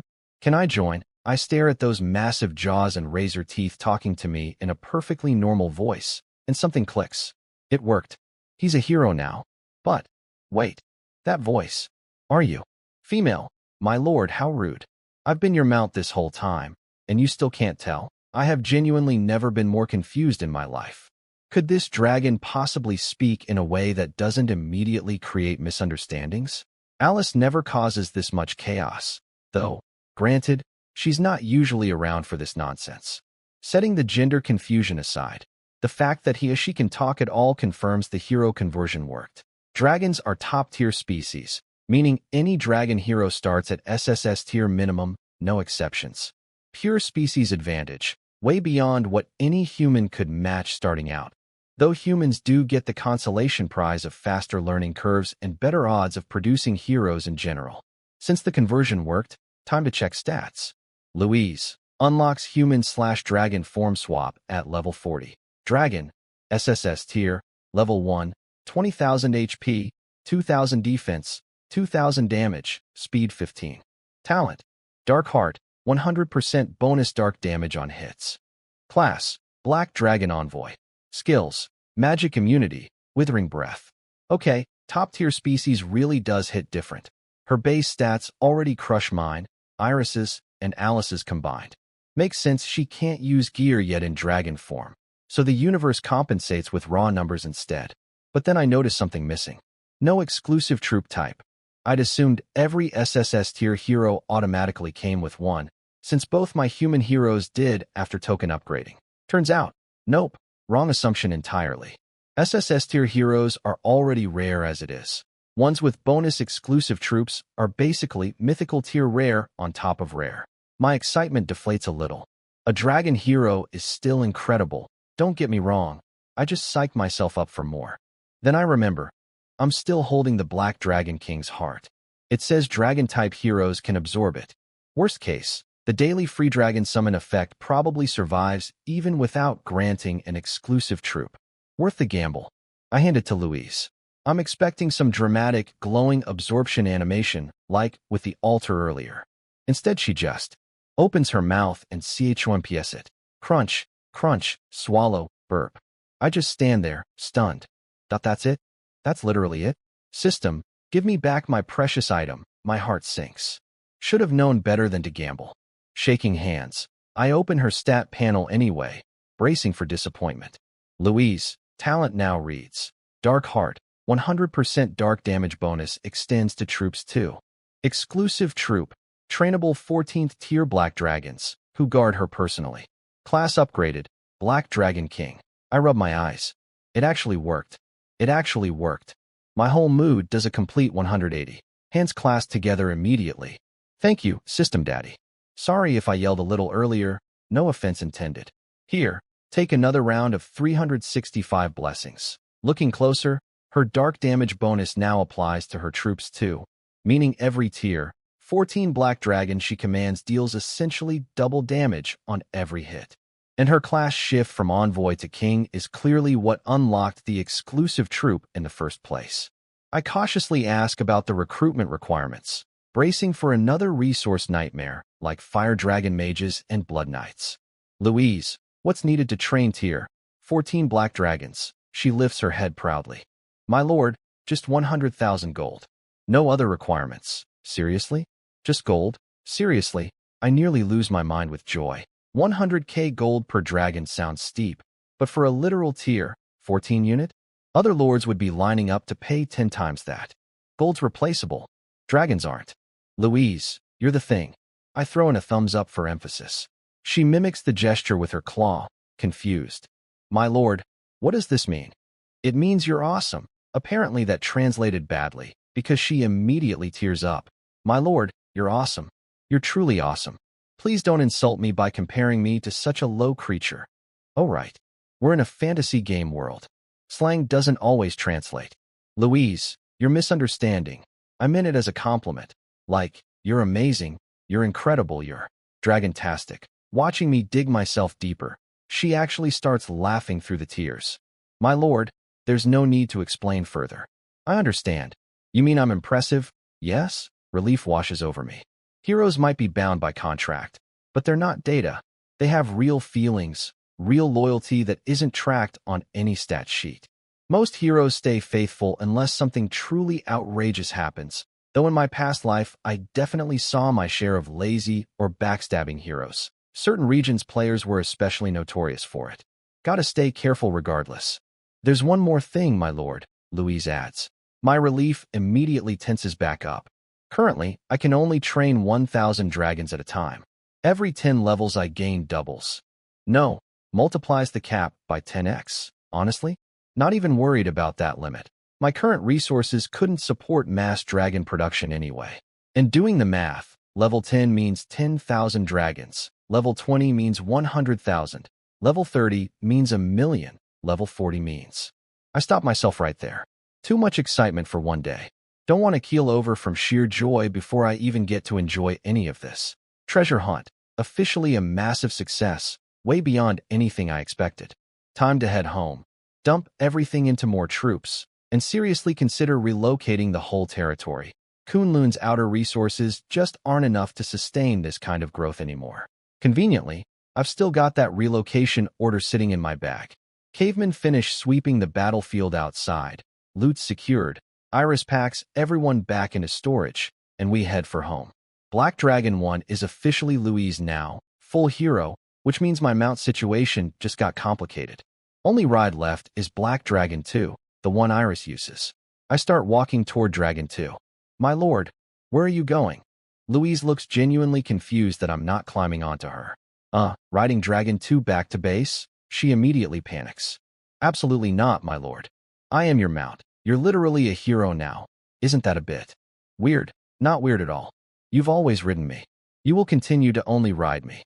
Unless I'm actively in combat. Faced with an unreasonably insistent dragon, I climb back on. There goes my dream of co-piloting a dragon with Iris. Apparently dragon-type heroes carry their own brand of stubborn pride. Pride that, conveniently, only seems to bend specifically for me. Probably just habit at this point. On the way home, I take a detour to scout new territory, and we stumble onto a monster-occupied fortress. Quick lore: wild fortresses exist scattered across the entire game world, and capturing one lets you teleport between connected fortresses instantly. No more multi-day marches between cities. You can also build your own fortress somewhere safe, though that costs a ridiculous amount of resources. I mark this one's location for later, once I've got an actual army capable of taking it. Continuing on, we even pass back through that volcano with the Flame Devils, conveniently respawned, and I'm out of Flame Devil hearts anyway, so might as well farm it again. No boss this time, but still solid loot, and another 5,000 hearts banked. Finally make it home. Climb down off Louise, territory's fine, and Alice is already waiting. Apparently she spotted Louise flying in from a distance. She rushes over, knight's salute, and everything. "Welcome home, my lord. I missed you so much." Then she launches herself at me for a hug. I open my arms to reciprocate. Gotta keep my heroes emotionally happy, right? Except, clang. OW. Full plate armor, full speed, full impact. I go flying backward like a ragdoll. Mid-flight, internally screaming, "Why is being a decent lord this physically dangerous?" I land, dust myself off, rub my aching backside, and immediately retreat behind Louise as Alice comes charging again for round 2. "Do not come near me." She realizes her mistake. "I'm so sorry, my lord. I forgot I was still wearing my armor. Does it hurt? Should I rub it for you?" Louise and Iris are both losing it behind me, barely containing their laughter. I sigh. Laugh it up. New territory rule, effective immediately. Nobody hugs this lord while wearing armor. Ever. Again, cue even louder laughter. Once everyone's calmed down, I step out from behind Louise. "Alice, meet Louise, formerly Black Dragon number 1, now a proper hero. Play nice." Then it hits me. Wait. Iris. Alice. Louise. You all have S names. You're basically sisters. So you'd better get along. If you don't, look inward first. Nobody responds to that one. I leave them to socialize and head straight to the territory panel, since the player flood hits in a couple days and time's ticking. I bump the territory up another level. Territory, Heaven on Earth, level 6. Population capacity 8,508/50,000. Resources, 220 million gold, 110 million each of wood/stone/iron. Food, 13.8 million. The treasure haul really paid off, for legendary chests worth of resources, plus 50 million each from sacking that monster stronghold's vault, plus the gold mountain itself contributing a flat 100 million on its own. Combined with looting along the way, gold alone broke 220 million. I start mentally budgeting how many troops I can recruit, and the number keeps shrinking the more I calculate. Louise can train 1,000 dragon guards at level 1, 100k gold each, 100 million gold right there. The Flame Devil Hearts let me round Fire Dragon Mages up by another 5,000, 50 million gold. Converting 2,000 Wolf Warriors into Blood Knights, 40 million gold. Plus I still need Reserve Wolf Warriors, a Unicorn Barracks to build and staff, Defense Tower blueprints to use, and that Obsidian Wall blueprint waiting on rare materials. Every other resource is overflowing. Gold is the one thing that's never, ever enough. My money. Where did all my money go? Time to call in the whole squad. 2 heroes and a dragon, presumably still gossiping about me behind my back, and start spending. Big time. Hand Louise 100 million gold. Train her dragon guard up to 1,000 units. Now 1,004 total counting the freebie. Iris gets 5,000 dragon bloodstone, 5,000 flame devil hearts, and 50 million gold for another 5,000 fire dragon mages, bringing her total to 10,000. Alice has been stacking soul essence this whole time, so 40 million gold converts another 2,000 wolf warriors into blood knights. Total, now 2,500. Recruit 10,000 more wolf warriors for guard duty and labor backup, 5 million gold. Round cavemen up to 10,000 total for 150,000 gold. 220 million gold, down to roughly 24.5 million left.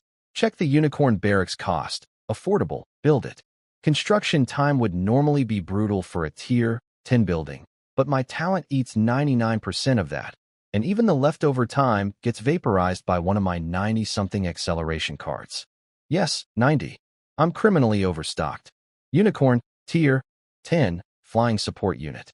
5,700 HP, decent stats, but the real value is the skill set. AoE cleanse and AoE heal. Basically a flying medic squad. Train 1,700 of them with what's left. Gold's basically empty now. Feed everyone. Set the daily rotation. Patrol, clear nearby monsters, gather resources, and go to bed. Sweet dreams, baby. Next morning, I wake up from an incredible dream about commanding endless armies and ruling supreme, only to get woken up by my own bladder. Glamorous. Check the territory panel. Gold's pitiful again. Mission for today, get rich. Forget the dream, focus the grind. Alice stays behind again with 2,000 blood knights, 10,000 wolf warriors, and 5,000 cavemen. Plenty to hold and farm the local area. Iris and I head out with 3 goals. 1. Find a new spot to relocate the territory. The relocation order's burning a hole in my inventory, and frankly Kunlun's outskirts just doesn't have high enough tier resource points anymore. Everything here is white, green, blue, occasional purple. The interior has way richer points, and crucially, monsters there haven't scaled up yet this early in the server. Outer ring is still tier 1 to 5, interior's tier 5 to 10. Wait too long, and this entire region turns into a death zone full of demigod bosses. Early game is the window to grab good interior real estate. Mid to late game, no amount of troops saves you. 2. Find an obsidian deposit. If I'm moving into the interior, my walls need to actually hold against tougher monster spawns. Regular walls won't cut it, but obsidian walls boost durability 100x. A tier 1 wall with 10,000 durability becomes a million. Worth chasing. 3. Money. Obviously. Along the way we hit a resource point. Clear it instantly thanks to my caveman squad and busted talent. Chests keep dropping gear, resources, and even more resource relocation scrolls. Perfect, since I'll need those once I pick a new base location. Eventually we spot a massive lava lake. way bigger than the volcano valley with the flame devils. This has got to be it. Obsidian forms when lava cools rapidly at the surface. A lake this huge almost guarantees a deposit somewhere in the depths. Problem: it's also crawling with flame devils. Annoying, but also convenient. I'm completely out of flame devil hearts and dragon bloodstones getting low too, so might as well farm while we're here. Vantage point secured, formation set.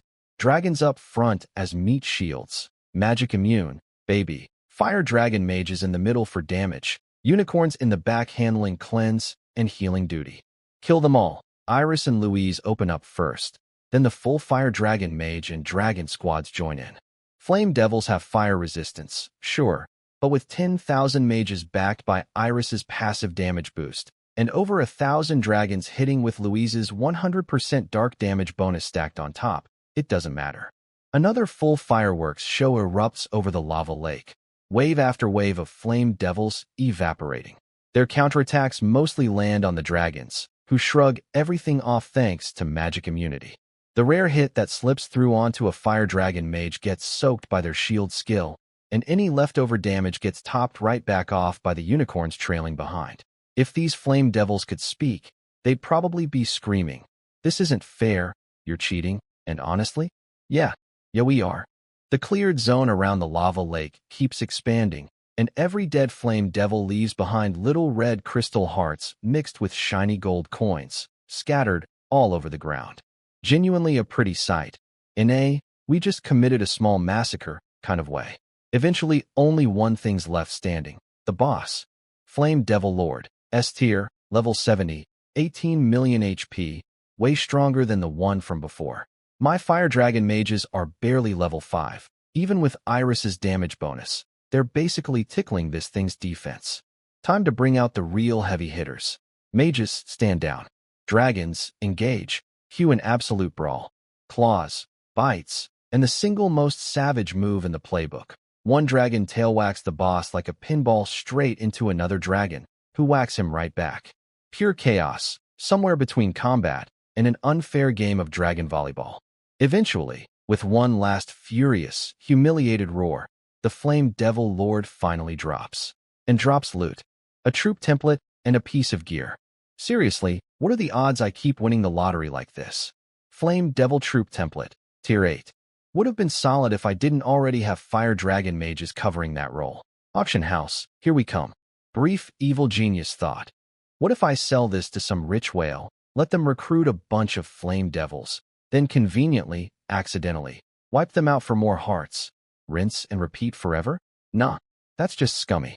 These whales are basically my future customers. Gotta maintain good business ethics. Plus, I'm pretty sure player-recruited troops don't drop loot anyway. Reputation matters more than a shortcut. Second drop is the real prize. Flame Devil Lord's Ring, Legendary. 25% all stats. Flame Domain Storage now holds 500,000 troops. New special effect, Devour, can consume identical type gear to upgrade itself further. Even better than expected. I grab Iris's old epic ring, feed it into this one, and watch the stats tick up slightly. 5% more troop space. Tiny gain. But hey, free upgrade path toward eventually hitting mythic tier or beyond if I farm enough of these. Hand the upgraded ring back to Iris, who's thrilled. Oh, my lord, even more space. I respond, already mounting Louise to scout the lava lake's depths for that obsidian deposit. Right as I climb on, my beloved lord, I want gear too. What gear? The space storage type, like Iris's. You're still in dragon form. Once you hit level 40 and shift to human form, you'll get gear. Okay, my lord. Once I'm human, gear please. Iris is barely holding back laughter beside us. I shoot her a glare. Get moving and scout already. Time's money, literally. She zips off ahead on Dragon 2, and moments later her excited voice carries back across the lake. My lord, hurry. I found a tion of ore. A ton?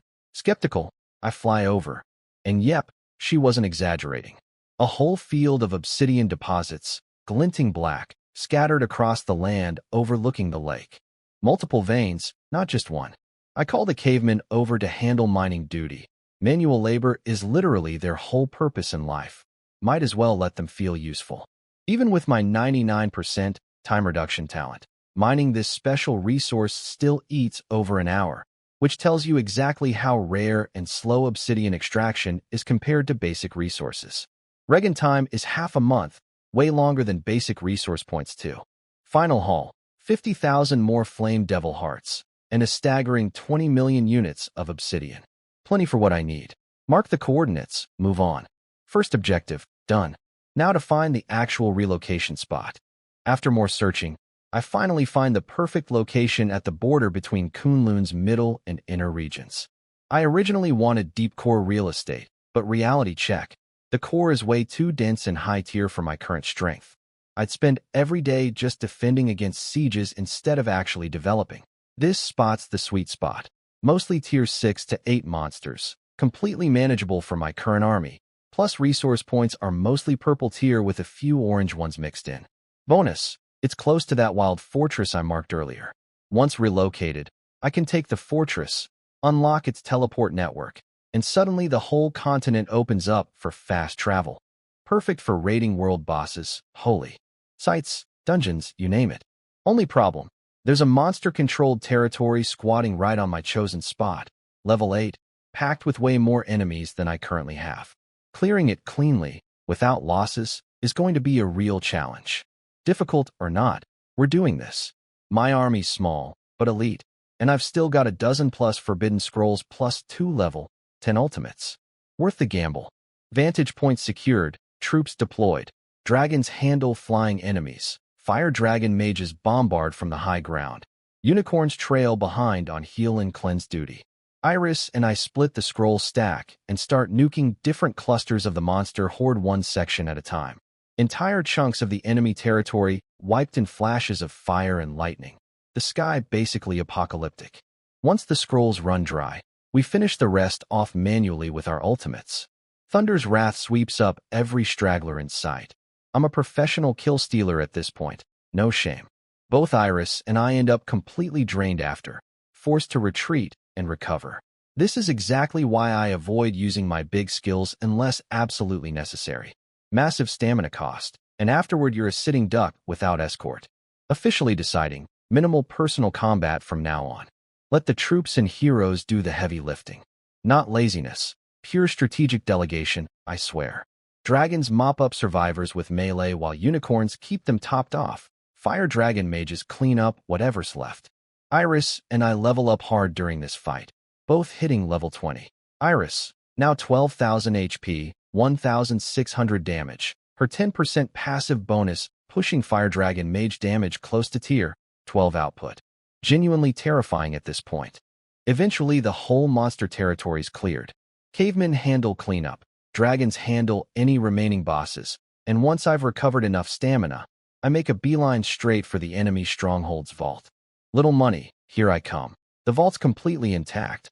I made sure nothing touched it during the fight. Inside, mountains of base resources, gear, scrolls, tokens, chests, troop templates. I dig in personally. Figured my cavemen deserve a break after all that battlefield cleanup. Lord's gotta know when to pitch in himself. Over an hour later, everything's bagged.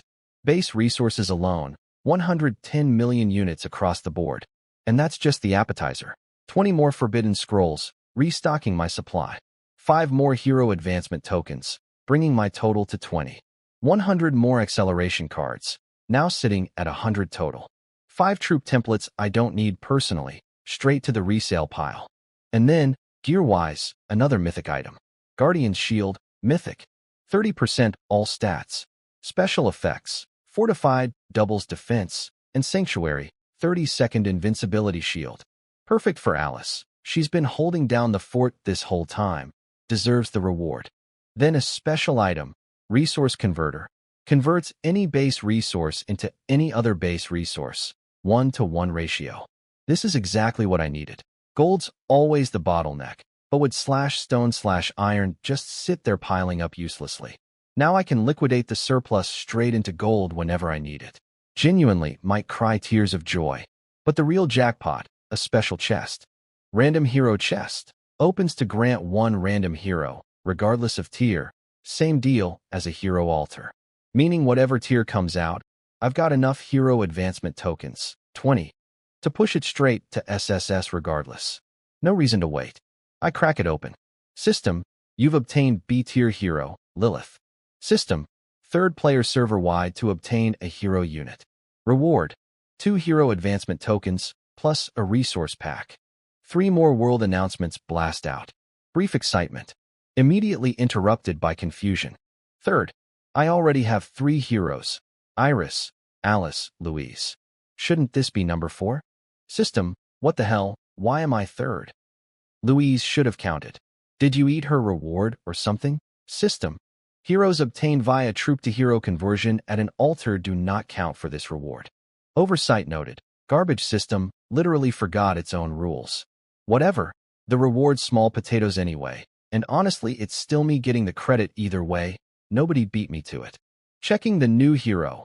Lilith, Vampire, B-tier, level 1, low stats across the board, Assassin class, exclusive troop. Tier, 6 vampires, skill, bloodbats. Wait, a B-tier hero with an exclusive troop already? That's not supposed to happen this early. If a low-tier hero already comes with one, what happens if I push her all the way to SSS? 7 hero advancement tokens later, had 22, now 15. Eyes practically watering with how fast I'm burning through my stash. New. Only 15 left. System. Hero advancement successful. Lilith upgraded to SSS tier. A few flashes of light. Mild ones. Thankfully, system's actually being merciful for once. And a stunning, curvy, dangerously alluring vampire woman steps out. Perfect legs, tiny waist, the whole package. She walks up, red lips curling into a smirk. Lilith greets her esteemed lord. I catch a faint, intoxicating scent drifting off her and momentarily lose all higher brain function. Pull myself together, wipe imaginary drool, check her stats instead. Lilith, SSS tier. Talent. Vampire Queen, 100% bonus to all blood drain effects. Applies to her troops too. Exclusive troop. All tier 6 to 12 vampire troops unlocked. Baron through Prince. Class, Queen. That exclusive troop range is genuinely insane. Going from 1 weak tier, 6 unit, to the entire vampire ranking ladder, every tier. Absolutely busted. Skills are even worse, self-sustaining in the most unfair way possible. First skill burns 10% of her own HP to summon a bloodbat, half her stats, deals damage over time, heals her back up, capped at 10 bats. Second skill burns more HP for an AoE blast. Normally skills cost stamina, hers cost health instead, except her own talent heals that back faster than she spends it. It's basically a perpetual motion machine of pure murder. My lord, you've gifted me something so precious on our very first meeting. However shall I repay you? She looks me up and down slowly, tongue flicking across her lips at the end. I immediately step back. Whoa, okay, very forward, very direct, noted and rejected. I am not that guy. My self-control levels are fully intact. Thank you very much. A male lord in this game has to protect himself. There are clearly way too many supernatural women out here with ulterior motives. One flirty fire mage was already plenty to handle. Now I've got a vampire queen, a knight, and a literal female dragon all under one roof. At this point I should just rename my territory, Spicy Chicken Strips Incorporated, step outside the vault, battle's long over, caveman finished cleanup. I ask Lilith about her troop requirements, and it's wonderfully simple. Just gold scaled to the troops tier. No weird material chase like the others. Time to get home and start training before this area respawns its monster population overnight. Troops stowed, Lilith mounts Dragon 3. Sure, she could fly herself, but heroes get the royal treatment, courtesy ride included. Definitely not because she's gorgeous and I don't want her getting tired. Definitely not. On the way back, I swing by that wild fortress to scout it properly. Land on a high vantage point and get a good look. Massive, imposing, built from some kind of reinforced stone, clearly built for war. Counting troop movement, I estimate over 1 million monsters total inside, mostly tier 5 to 8. Sounds about right for an early game fortress. Once my territory's settled in, you're first on my list. Mental note taken, we continue home. Back at base, Alice is waiting again. No armor this time, just a flowy white dress. She still launches herself at me full speed. Thud. Back of my skull meets solid marble floor. Class difference strikes again. Mage body versus knight body. The math was never in my favor. Thankfully, this is just game data, so pain is real, but death isn't imminent. In real life, that hit probably ends with an ICU visit, not a conversation. Alice realizes her mistake immediately, hauls me up, clutches my arm, apologizing. I'm so sorry, my lord. I didn't realize you were so delicate. Delicate? Excuse me. I am not delicate. I'm just a squishy mage archetype next to a literal tank-class knight. There's a difference. Mental note. Second class change. When available, must be something tankier. Lesson learned the hard way. Twice now. Okay, please stop shaking me. My head already hurts. I point at Lilith. Everyone, new addition to the family. This is Lilith. Also an S name. Go introduce yourselves. Iris, Alice, Louise, and Lilith immediately cluster together, chattering nonstop. They say one woman equals 500 ducks of chaos. I've now got 3 women and a literal female dragon all under one roof. Looking ahead at however many more months of this dynamic, I feel something deep and tragic stirring in my soul. Thunder's wrath isn't an option here. Can't smite my own hero squad. So I just quietly remind myself, I recruited them. I chose this. I recruited them. And cry a little, on the inside, alone. Suddenly remember that knight gear sitting in my bag. Call Alice over. Alice, you've earned this guarding the territory. Take it. Hand her the guardian's shield. She lights up immediately. Thank you, my lord. The others gather around to check it out, and Lilith especially gets excited. Ooh, a 30-second invincibility window? Shame it's so short though. I just stand there silently judging everyone's priorities. Alice suddenly remembers something. Oh, my lord. While clearing monsters near the territory, I found a suspicious-looking man. I suspected he was hiding something, so I invited him back as our guest. Invited? Today's only day 6. Players aren't even hitting the strategy map until tomorrow at the earliest. Unless the timeline shifted somehow. Whatever, let's just go see. We arrived to find said guest tied up, gagged, dangling off the wall, swinging in the breeze, with a couple of blood knights occasionally poking him with lances for fun. Not a player. Good. But still, this is how you treat a guest? Untie him immediately. What kind of hospitality is this? Alice reluctantly orders him cut loose. The moment the gag comes out, the man bolts straight for me, sobbing. Alice instantly steps in front, swings her brand new shield, and clonk, drops the guy unconscious on the spot. I genuinely wince in sympathy. Alice, you're being a little aggressive. Wake him up and ask what's actually going on. Cold water bucket later, the guy slowly comes to, rubs his head, stares blankly for a minute, then starts wailing. Too violent. This is too violent. Your knight, my lord. A so-called noble knight, with zero respect for the knight's code of conduct. I have no idea what's happening anymore. Sir, please, stop crying. Who are you and what brings you to my territory? I'm a merchant, just passing through Kunlun. Nobody actually wants to visit your territory on purpose. Then this knight just charges me on horseback out of nowhere, knocks me out cold, and I wake up tied to your wall. Alice, a little defensive, my lord generously had you untied. Why would you try to ambush him? The man cries even harder. I'm an unarmed merchant. What ambush? I just wanted to grab your lord's leg and beg him to know what kind of monster you've got working for you. And then she shield bashed me unconscious again. A merchant. A mysterious traveling merchant. Holy crap.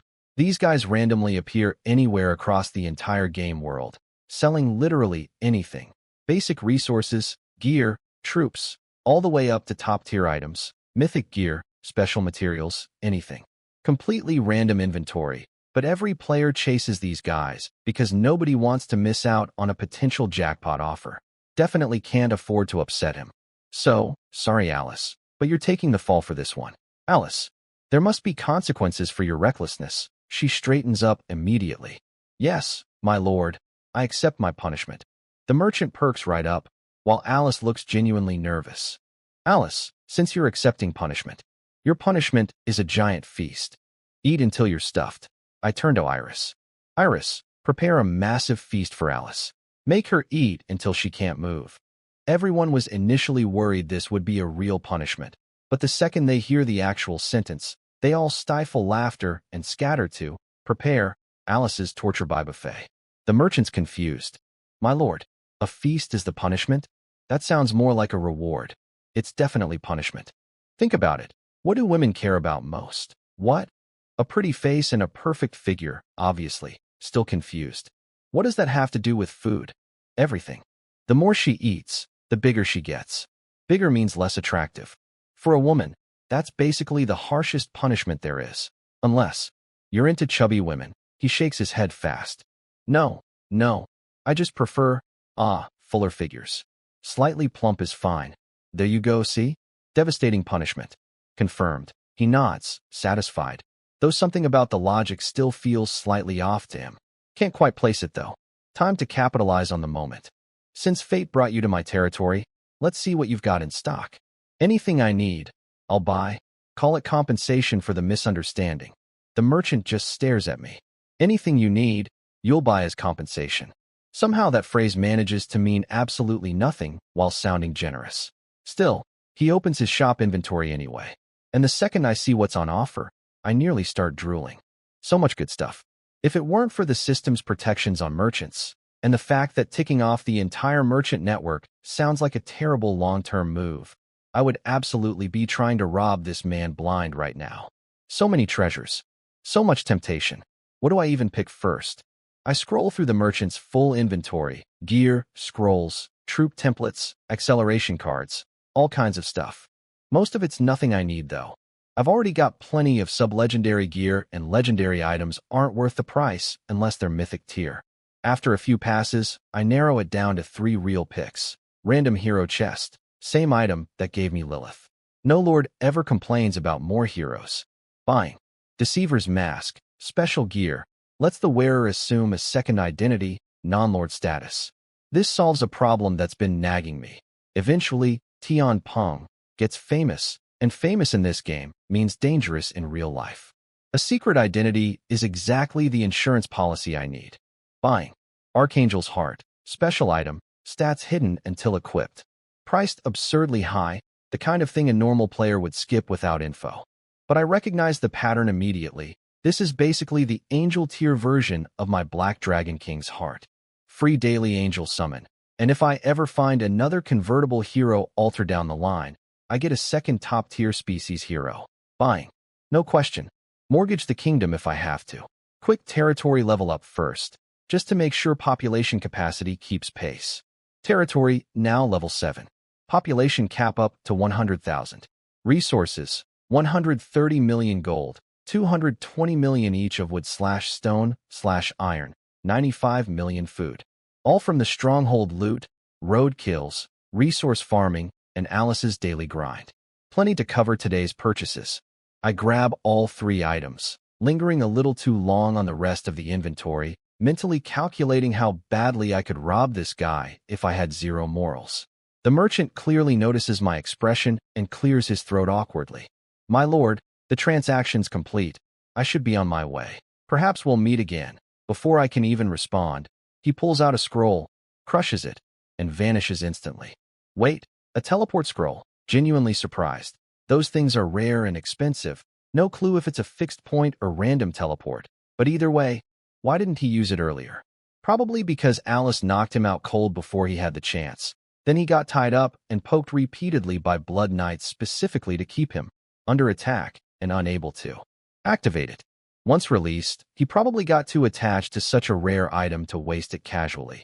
Until my slightly too greedy staring at his inventory apparently spooked him enough to bail immediately. Coward. Didn't even get his name before he ran. Lame. Mumbling to myself, I head to the kitchen. Iris's punishment feast should be ready by now, and frankly my own hunger meter's running low too. Definitely not because I'm starving. Definitely. The dining table is absolutely loaded. Meat, seafood, fruit, the works. Everyone's already seated waiting. Dinner's served. Every last scrap eventually disappears down Louise's bottomless dragon stomach. Post-feast, time for business. Come on, let's introduce you all to a new teammate.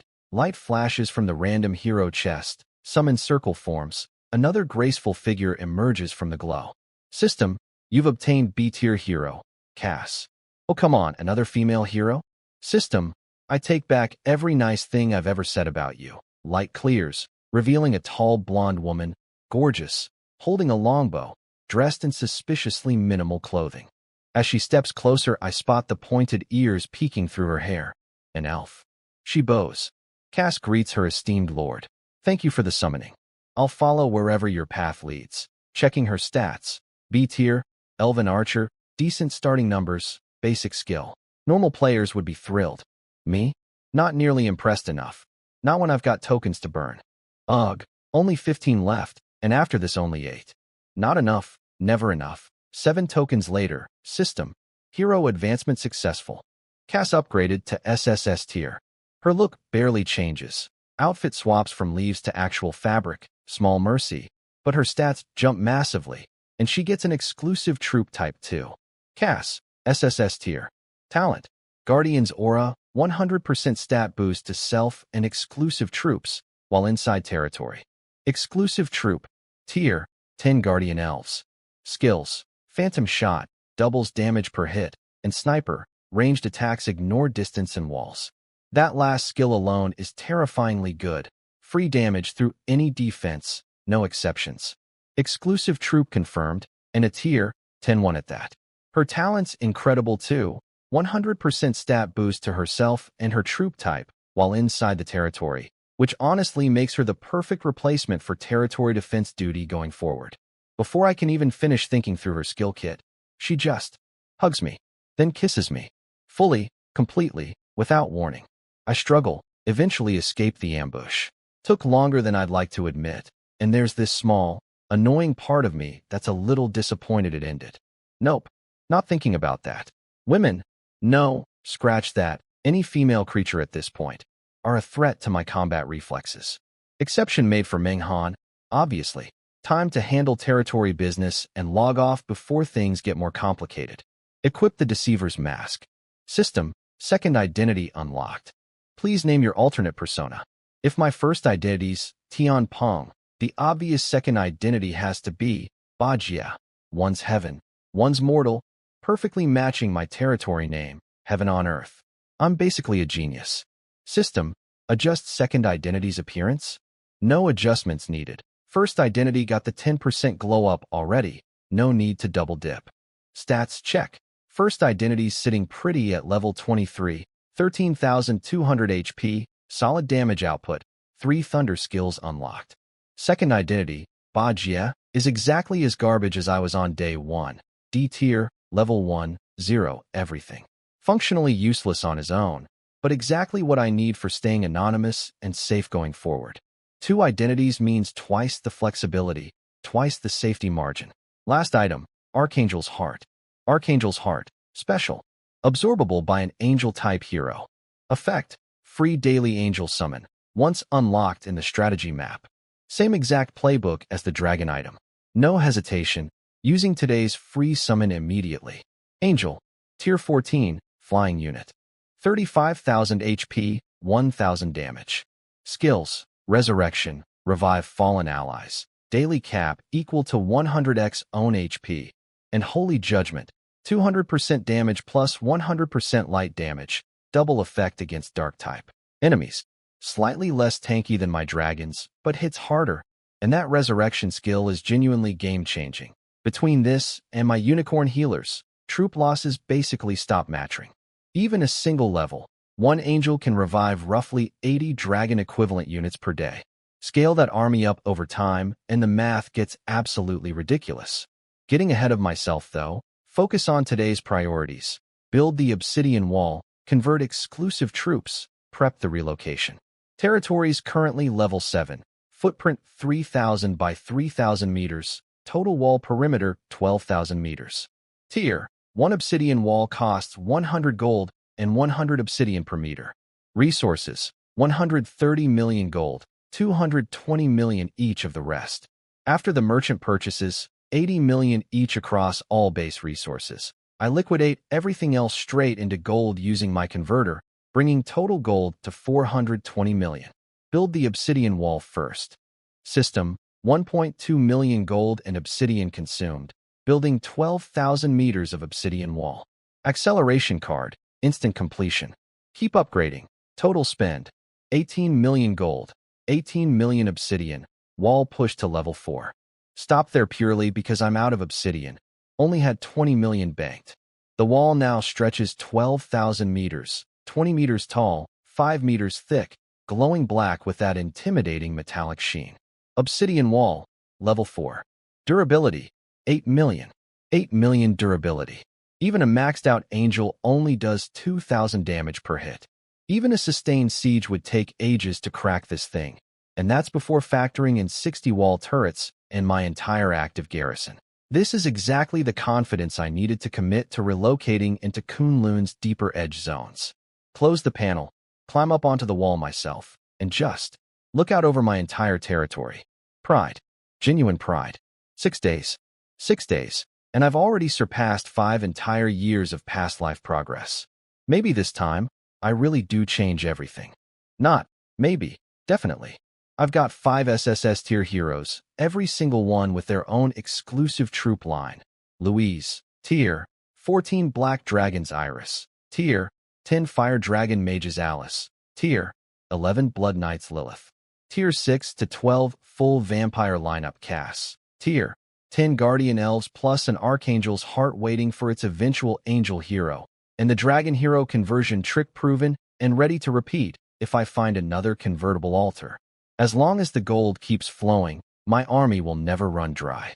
If I can't make something of this setup, I might as well go find a block of tofu to headbutt and call it a day. 5 years last life got me nowhere close to this. This time, I'm climbing to the very top of the mountain, and I'm going to enjoy every bit of the view from up there, loneliness and all. This is just the starting line, not the finish. The whole squad climbs the wall to admire it. Lilith taps the obsidian with her hand, genuinely impressed. My lord, this wall is insane. Everyone else, including the dragon, immediately starts copying the wall-tapping thing. I ignore them all. My lips are still recovering. Thank you very much. Cass, what does your exclusive troop need to recruit? My lord, 1 elf-type troop, plus 10,000 gold. Manageable. Conveniently, my looted templates from the monster stronghold include exactly 1 elf template. Tier 5 elf hunters. Build the barracks. Eat the cost. Deal with the inconvenience of converting gold back into base resources just for this. Recruit 20,000 instantly with my talent and a quick acceleration card. Elf Hunter, Tier 5, decent range stats, double shot skill, solid filler unit. Then the real payoff, convert into Guardian Elves. Guardian Elf, Tier 10, ranged. Surprisingly tanky defense for a ranged class. Almost matches an actual Tier 11 Knight unit. Maybe less armor means more dodge tech, who knows. Combined with Cass's territory-wide stat doubling, these things effectively punch like tier 12 or 13 units while inside my walls. Defense is officially a solved problem. Gold check, still sitting on 180 million. Fire Dragon Mages stay capped at 10,000 for now, plenty. What I really want is Lilith's vampire lineup. Originally aimed for the top-tier prince rank, but after comparing cost efficiency, settle for Duke tier instead. Still excellent value. Fully covers current needs without burning through resources for marginal gains. 9,000 Vampire Dukes recruited. Empties the treasury completely. Vampire Duke, Tier 11, flying, solid stats, same self-sustaining blood drain combo as Lilith herself, just at 20% HP cost instead of 10%. Still basically unkillable as long as nothing one-shots them. Current army roster.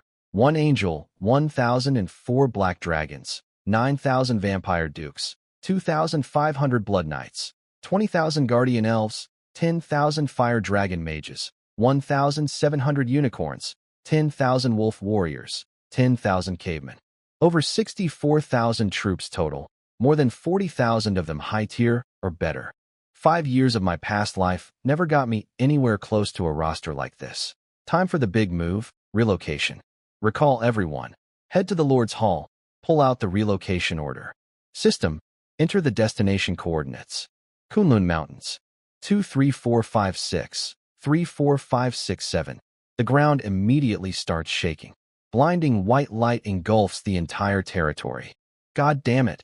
Not this again. Another full-screen flash blast straight through my eyelids. Over a minute of disorientation and screen shaking later, vision clears. System. Relocation successful. Cass turns to me, confused. My lord, why was everything pure white just now? I glance at her, then at the others. Was your pure white the same kind of white I'm picturing right now? Skip the explanation, lead everyone up onto the new wall. Everyone, heroes and dragon alike, stares around at the unfamiliar new landscape with childlike curiosity. Meanwhile, I pull out every resource relocation scroll in my inventory. Now that the move's done, no point dragging my feet. Time to pull every high-tier resource point I've discovered into range of the new base.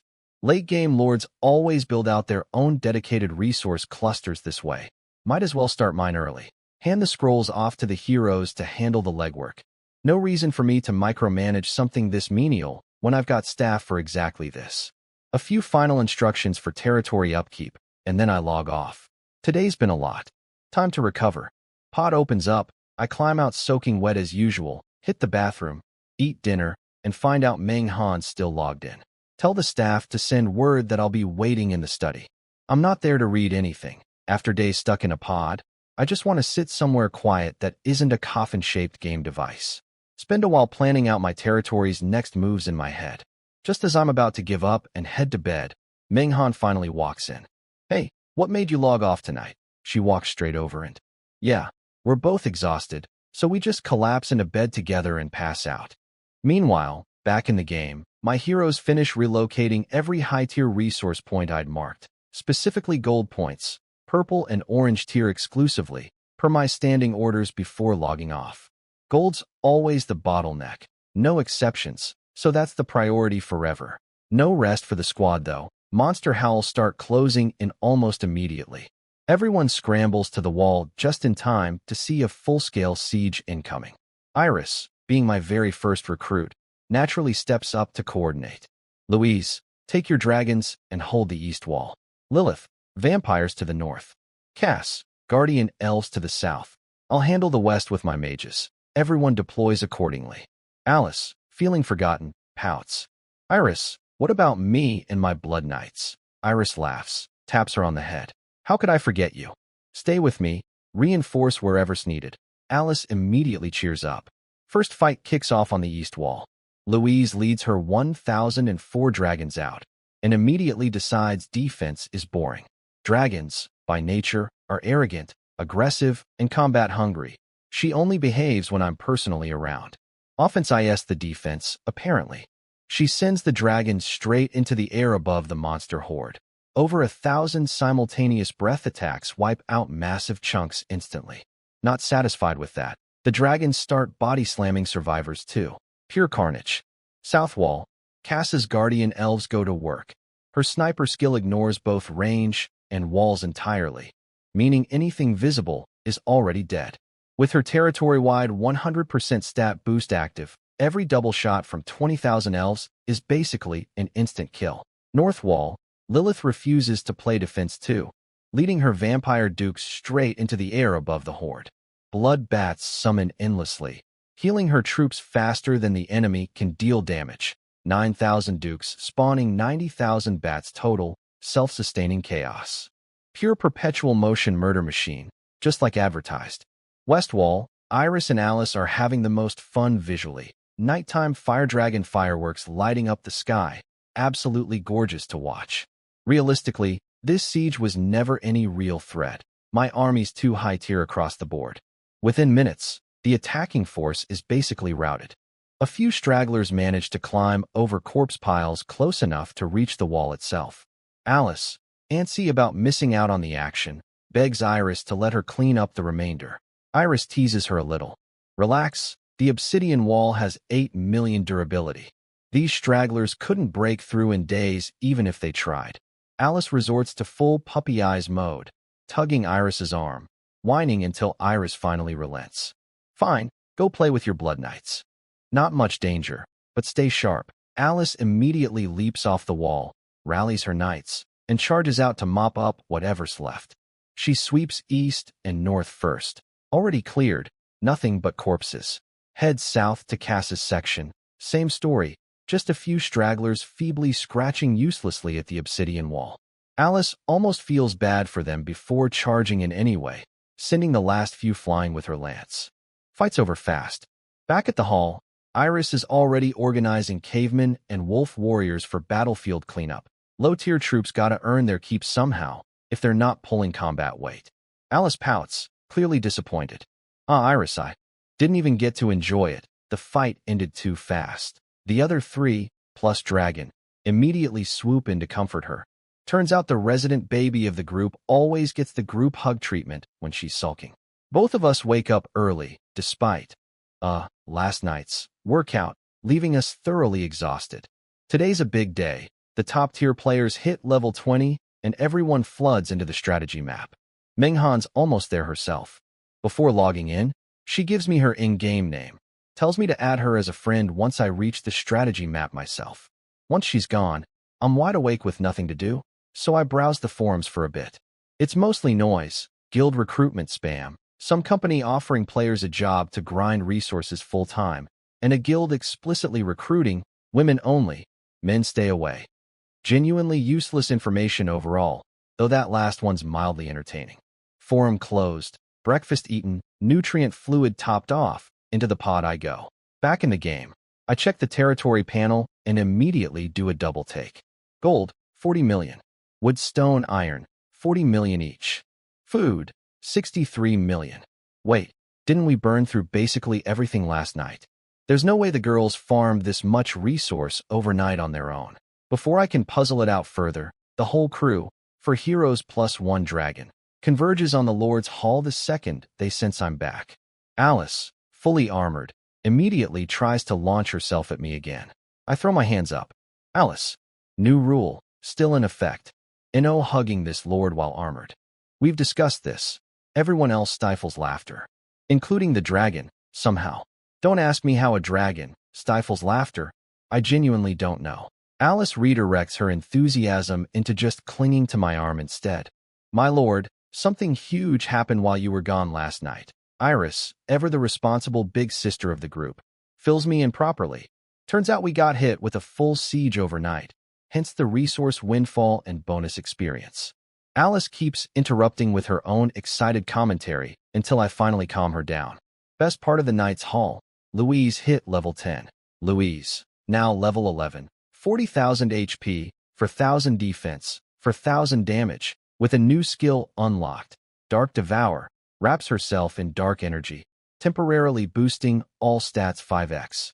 That's a single target ultimate, not AoE, and even at her current numbers, a 5x multiplier is genuinely terrifying to imagine. Even better, hitting level 11 means her dragon troop cap jumped to 10,000. I convert all base resources straight to gold, 120 million total, and immediately recruit 1,200 more dragons. Panel goes empty again almost instantly. I sigh dramatically. Not enough. Never enough. Time to finally take that wild fortress, solves the resource problem, and sets up future expansion. Cass stays behind with her guardian elves, since her territory aura talent makes her the obvious permanent home defense pick. I'd planned to leave Alice behind too for resource duty, but she begs her way into joining the raid instead, so Cass gets full solo defense responsibility. Wolf warriors stay home for backup garrison. Only 1,000 cavemen come along for loot cleanup. Iris stashes the rest of the army, and we mount up. Me on Louise, everyone else on unicorns because apparently dragons aren't pretty enough for them. Louise looks personally offended by this slander. Thanks to last night's siege thinning out the local monster population, the trip to the fortress is smooth and uneventful. We arrive at my old scouting spot, and I take one more pass around the perimeter on Louise to find the perfect vantage point for my fire dragon mages. Settle on a modest hilltop overlooking the fortress with clean line of sight. Right as I'm about to give the attack order, the system fires off a massive announcement. System, congratulations to player Arthur, second player to establish a territory. Reward, SS tier talent pack, tier, 4 troop template, high tier resource pack.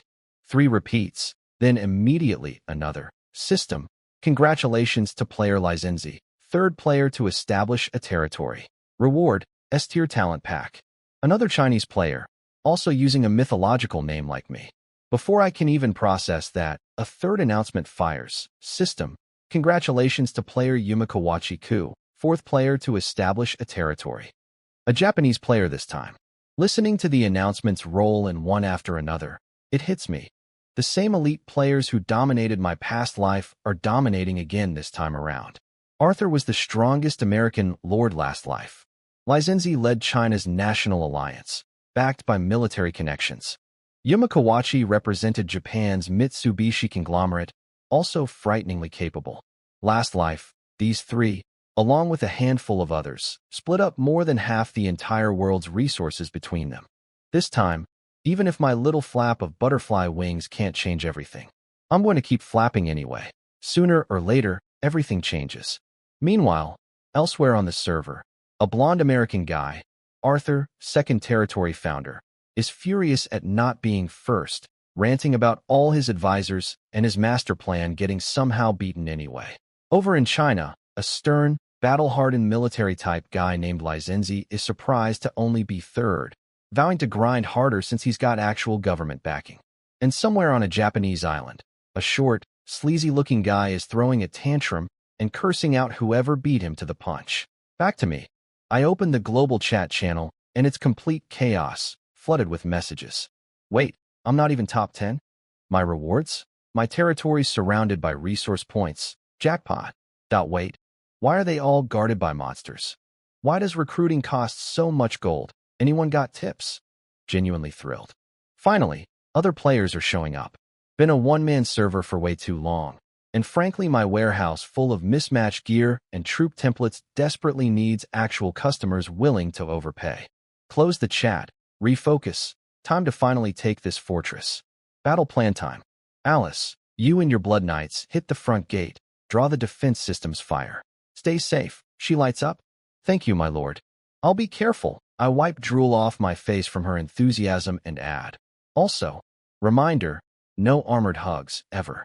Next time, there will be consequences. She just grins. My lord, why wait? Punish me right now. I glance at the full plate armor covering literally every inch of her and decide my hands aren't worth the pain. Just go get ready, or I'm leaving you behind next time. That gets her moving fast. Louise, once Alice draws fire, you and your dragons hit the left flank, prioritize defense systems and wall guards, support the breach.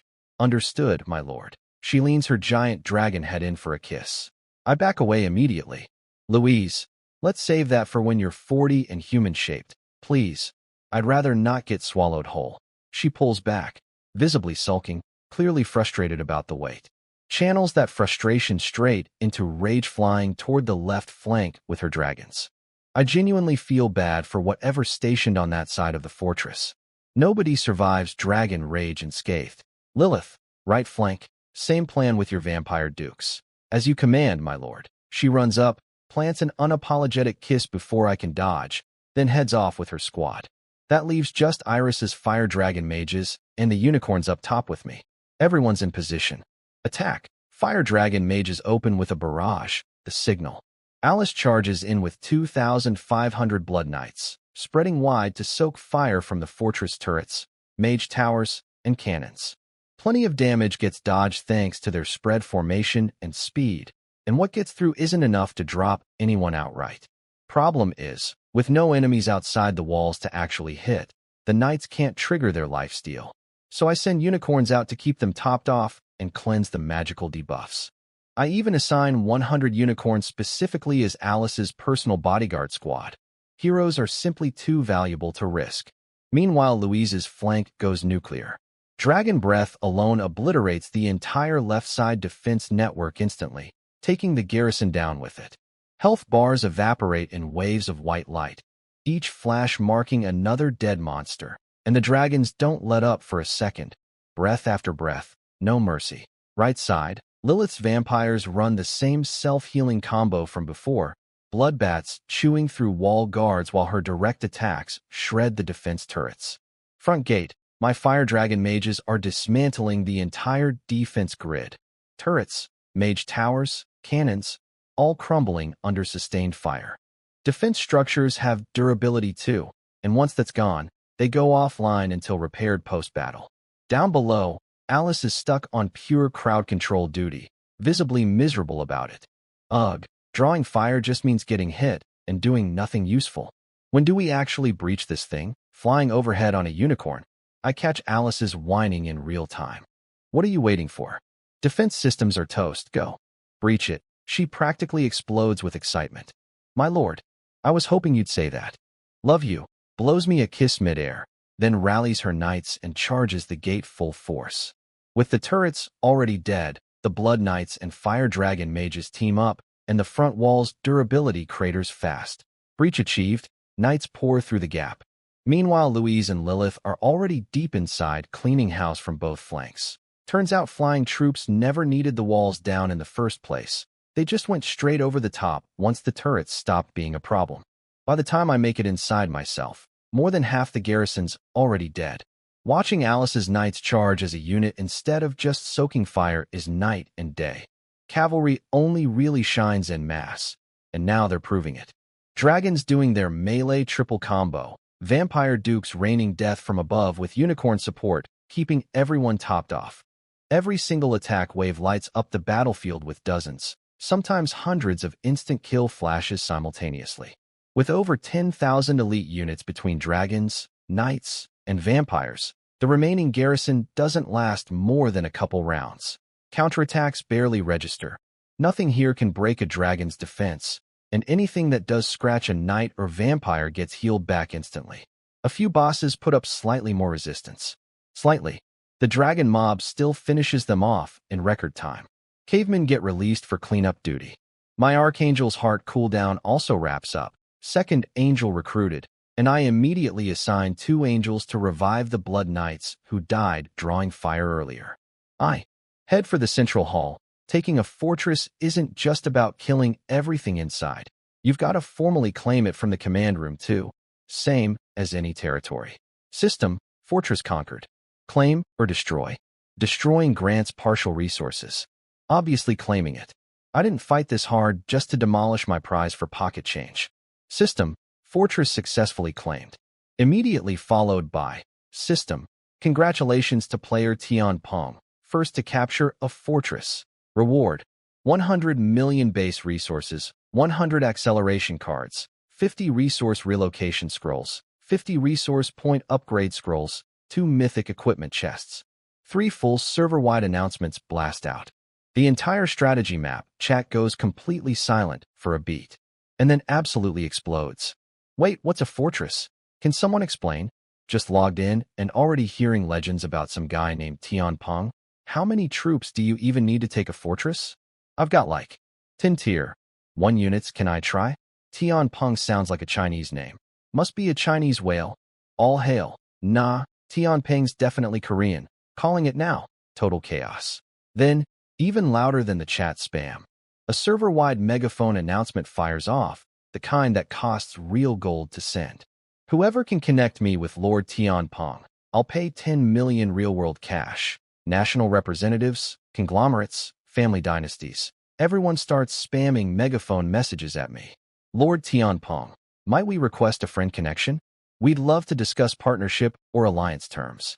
If you're willing to meet in person, we'll agree to virtually any condition. This is America calling. Come work with us. We'll offer better terms than anyone else. I just stare at the flood of messages, completely done. You people are circling me like sharks smelling blood. Meet in person, agree to any condition? Yeah, no thanks. I don't want to end up picked clean to the bone. Meanwhile, on the other side of the map, in an elven forest region, a certain female lord, unmistakably Meng Han, unmodified appearance and everything, stands frozen, scrolling through the chat with a mix of confusion and disbelief.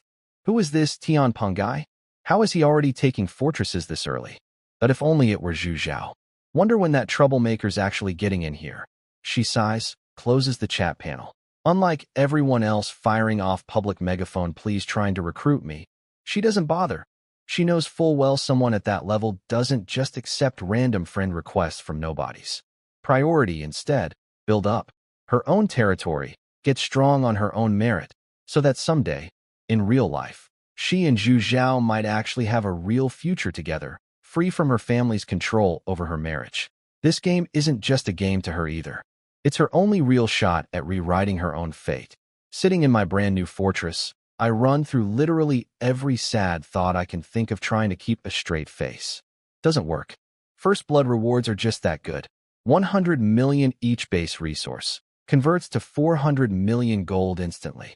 Stacks of acceleration cards, relocation scrolls, and 50 red tier resource upgrade scrolls, each capable of leveling any resource point straight to max tier red, worth 10 million resources each. That's 500 million in resource value, just sitting in scroll form. Plus 2 mythic chests on top. Time to send System Daddy his overdue blessing speech. Before I even finish, my friend request notification starts spamming nonstop. Lord Tian Peng, friend request please. I'd love to discuss a partnership. Lord Tian Peng. I'm an innocent little lowly. Easy to push over. Add me, and I'll send pics. Big bro, I mute notifications immediately. Genuinely. I've got 5 gorgeous SSS tier heroes at home. Why would I need a random stranger's photos? Set friend requests to auto-decline. Big guilds, national reps, corporate whales. Sure, eventually I'll connect with some of them, but not yet. Trade matters more to me right now than diplomacy, and I'm not ready to play that game on anyone else's terms. I renamed the fortress for convenience. Kunlun Fortress 1, owned by Heaven on Earth, Level 1, teleport link to several major regions once activated. Fortresses basically function as teleport hubs, but only connect to other fortresses owned by the same faction, allies, or anyone offering open access. Right now this is my only fortress, so teleporting's not actually usable yet.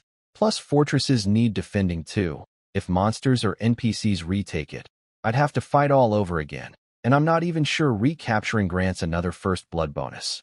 Probably not, knowing how strict the system usually is about exploits. There's a nice side perk though. Once I open the teleport network to other players, I can charge resource fees for usage. High-traffic fortresses basically fund themselves passively.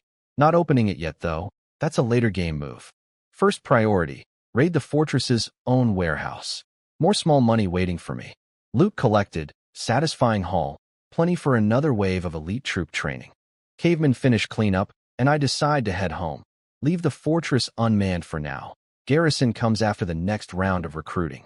Newly captured fortresses get a 48-hour grace period anyway, similar to a fresh territory shield, just shorter. I queue up repairs for the damaged walls and defense systems while I'm at it. Back home, the moment I step off Louise, Cass greets me with way too much enthusiasm, barely dressed, very, one with nature, very elf-coded. I get it culturally. Doesn't make it easier to survive emotionally. Picture this, walking through your own front door, getting tackled by one gorgeous woman, immediately joined by several more piling on for the group hug. The dragon doesn't count, for the record. No man survives that unscathed. I try fighting back, badly outnumbered, plus an overeager dragon hovering nearby waiting for her turn. I lose, predictably. Hands off, gentlemen, don't grope. Who said you could just touch wherever you want, my lord? We're not gentlemen though, are you hungry? Let's go make dinner. Fine, fine, go. But no more grabbing next time, understood? Yes, my lord. They scatter to the kitchen, and I finally get to check the territory panel properly.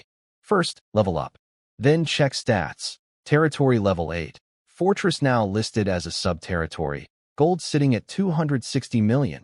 Other resources similarly stacked. Food at 95 million. System reward plus fortress loot plus garrison kills, all combined to refill the treasury completely again. Convert everything to gold. 980 million total. Crack open the 2 mythic chests. Vampire King's Cloak. Mythic, 30% all stats, 100% lifesteal bonus, plus soul summon. 10% chance for any kill to spawn a temporary skeleton warrior ally for 12 hours. Elf King's Leather Armor. Mythic, 30% all stats, applies a 25% block rate buff and 25% damage reduction shield to the entire elf formation. Cloak goes to Lilith obviously. That soul summon effect basically means I never need caveman cleanup duty again. Armor goes to Cass, since its effects buff her entire troop type automatically. Which also means Cass now has a system-mandated reason to keep wearing minimal leather gear forever. Not my fault. Purely tactical. I respect every hero's personal beliefs and cultural choices, especially the ones that happen to look incredible on me. I mean, around me. I am absolutely not that kind of lecherous lord. Definitely not. Anyway, keep counting the loot. Still got those red tier resource scrolls to deal with. Quick lore note on those red tier resource upgrade scrolls. Genuinely insane value. A white tier point holds 50,000 resources. Red tier holds 10 million. These scrolls let me skip straight to red regardless of starting tier. With 50 of them in hand, Regan time scales up to white Regans in 12 hours, red in 120. But even factoring that in, this is basically a guaranteed 500 million resource income every 5 days. Passive income, baby. Dinner's ready, and naturally I get groped at the table by my own heroes again. Honestly, at this point, suffering this particular kind of loss just feels rewarding. The more I lose, the luckier I apparently get. Post-dinner, time to dump resources into more troops. Louise hit level 10, unlocking a 10,000 unit dragon cap. Top her off from 2,200 to 10,000 and 4 total. Costs 780 million gold. My treasury, which was sitting fat at 980 million, just got gutted down to 200 million. Painful, but absolutely worth it. Top-tier units crush mid and low-tier stuff so hard it's not even fair. With what's left, Alice gets to convert her remaining 10,000 wolf warriors into blood knights. Cass holds the main territory with her 20,000 guardian elves. Main strike force stays solid. 10,000 fire dragon mages, 9,000 vampire dukes, 10,004 dragons, 1,700 unicorns, 2 angels for support.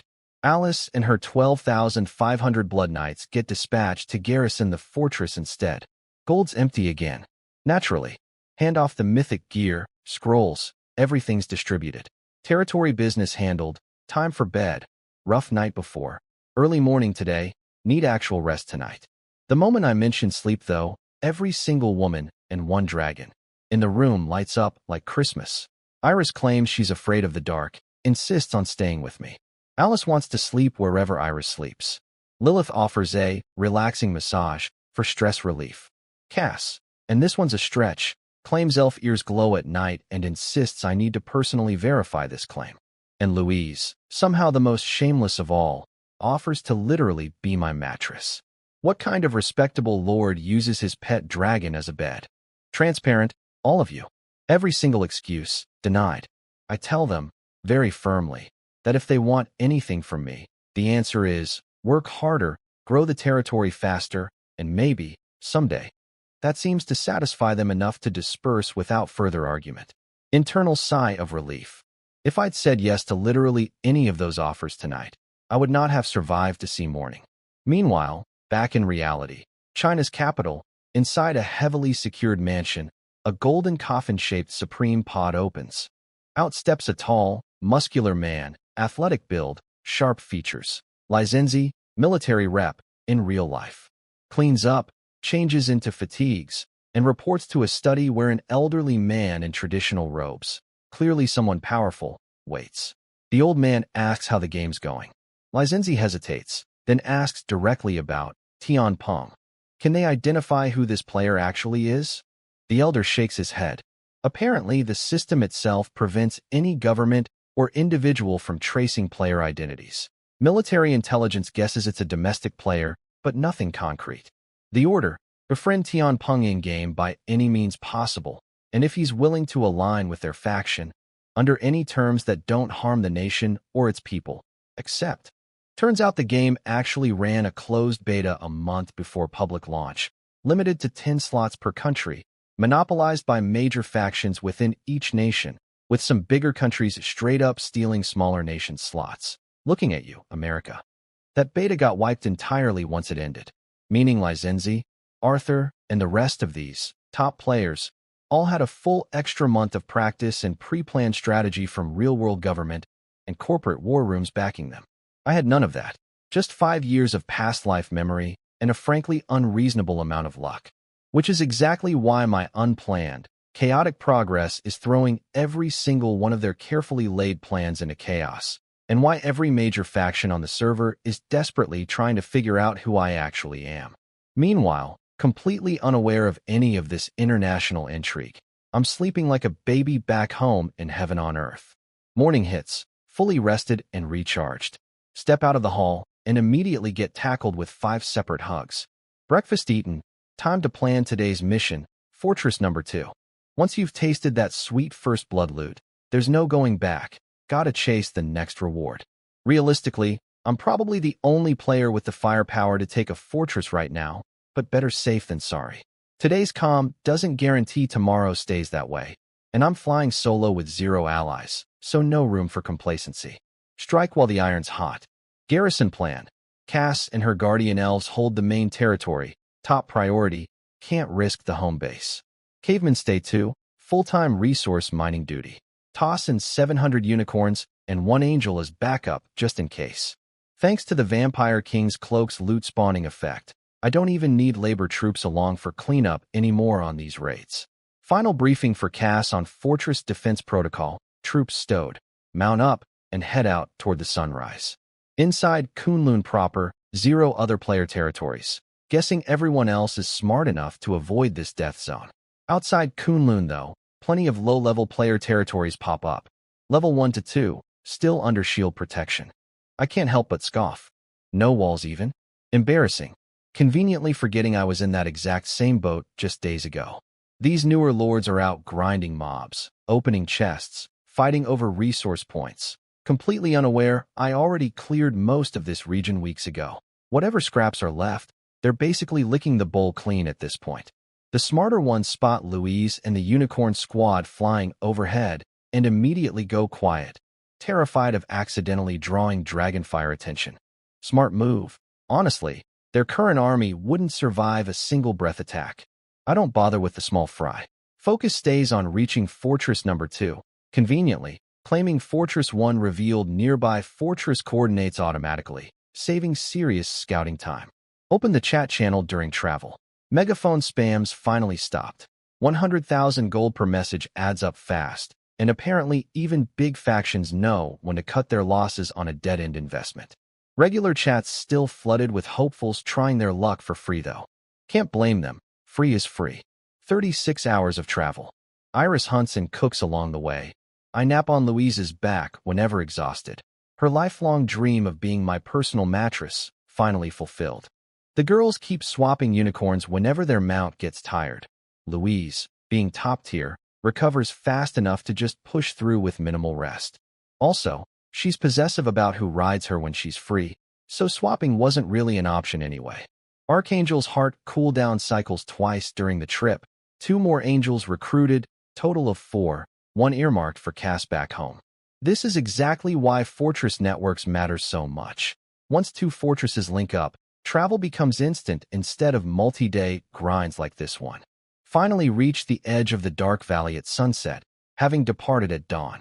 True to its name, this region's packed with dark-aligned monsters, Tier 5 around the outskirts, scaling up deeper in. Same deal as Kunlun. Nobody's brave enough to settle here yet, leaving it wide open for me. We clear a patch of land for camp. Everyone's exhausted and starving after a full day plus of non-stop travel. Gotta rest properly before attempting the assault. Troops released, fed, Iris hunts up some game and cooks dinner. Post-meal, everyone's too tired to even bother flirting with me, which honestly tells you how rough that trip really was. Straight to sleep, no funny business. Next morning, wake up to breakfast already waiting. While eating, Iris briefs me. Turns out she and Lilith scouted the fortress overnight while I slept. My lord, this fortress is also level 1, similar monster count to the first one. Lilith chimes in. Guards are tier 5 to 8, all dark type. No flying units spotted. No flyers? That's huge news. My roster's almost entirely ranged or flying units. Alice's Blood Knights are my only melee, and even they'd crush anything in there given the tier gap. Breakfast finished. Time to march on Dark Valley Fortress number 2. Hour plus flight gets us to the target. This fortress sits deep in the valley's core, surrounded by cliffs on 3 sides, single entrance to the south, and behind that entrance, a serious wall, way more heavily defended than Fortress number 1, full patrol rotation, and everything. I scoff. Doesn't matter how alert you are if you can't reach me. Battle plan. Iris and her fire dragon mages handle the turrets and wall guards first, then pivot to the wall itself once it's clear. Alice blocks the valley entrance, protecting Iris from any potential ambush, holding until the defense systems are down, then charges to finish the breach. Louise and Lilith go straight for the defense grid first. Ignore the wall guards entirely. Push directly into the fortress interior once the turrets are dead. I stay back with the angels and unicorns on support duty. Increasingly, my job is just standing around looking important while my army does literally everything. My stamina's better saved for other things. Attack. Fire dragon mages open up, Louise and Lilith's flying squads converge on the turrets. Defense systems crumble fast. Wall guards are entirely melee-locked, completely unable to touch flying units. And watching Alice's Blood Knights mass at the entrance is enough to scare the wall guards into not even trying a sortie. Once the turrets are dead, Louise and Lilith stop wasting time on the wall guards entirely and just push straight into the fortress interior, leaving the angry, useless wall defenders shouting at empty sky. The monsters basically resign themselves to dying passively at this point. Iris pivots her mages onto the wall itself once the turrets are confirmed dead, and I give Alice the signal. She's been practically vibrating with anticipation, and the second the order comes she charges with all 12,500 Blood Knights. Ground shaking, dust everywhere kind of charge. Combined assault from mages and knights drops the wall's durability to 0 fast, blasting open multiple breaches. Alice leads the knights straight through into the fortress. Mages get stashed back in storage. Iris and I follow overhead on unicorns, and what greets us inside is pure one-sided slaughter. Louise's dragons get bored of aerial bombardment and just land to melee everything directly. Mid-tier monsters literally can't dent top-tier defense, so it's a complete massacre. Smart play to take out the turrets first too. Those things hit hard enough to actually matter, and even with angels around to revive losses, my troops are expensive and I don't love wasting them. Alice's knights crash through everything. In formation, and Lilith's vampire squad is having the most fun, abusing the fact that the garrison is all melee. She just hovers in the air spamming her blood drain AoE, self-sustaining indefinitely since her healing outpaces the cost every single time.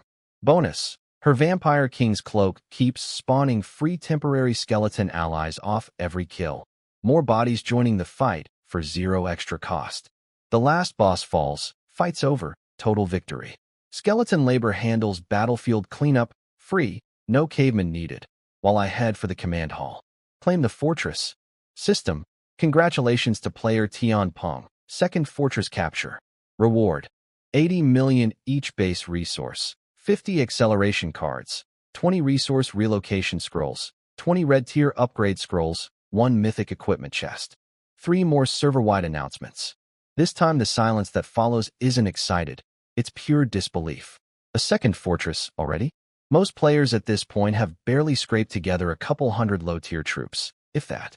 Capturing fortresses requires real combat losses for normal players. Nobody else got a free tier 14 dragon on day 1 like I did. The entire server collectively spirals into self-doubt. How is this guy already 2 fortresses deep this fast?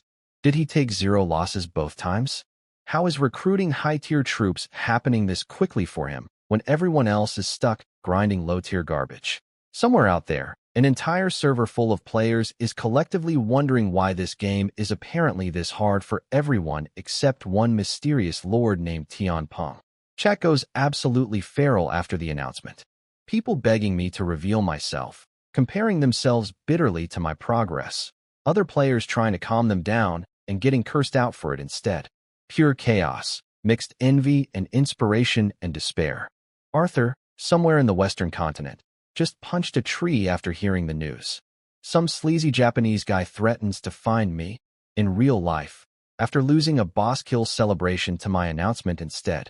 And out in the elf forest, that same female lord, Meng Han, unknowingly, quietly pushes herself harder, hoping catching up to Tian Peng might somehow free her from her family's marriage politics.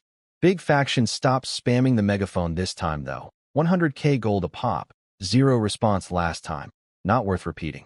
Better spent on actual development. Back in my fortress, I check the reward and frown. Smaller reward than last time? Seriously, system? First time you treat me like a sweetheart. Second time I'm suddenly chopped liver. Rude. Rename the fortress, Dark Valley Fortress 2.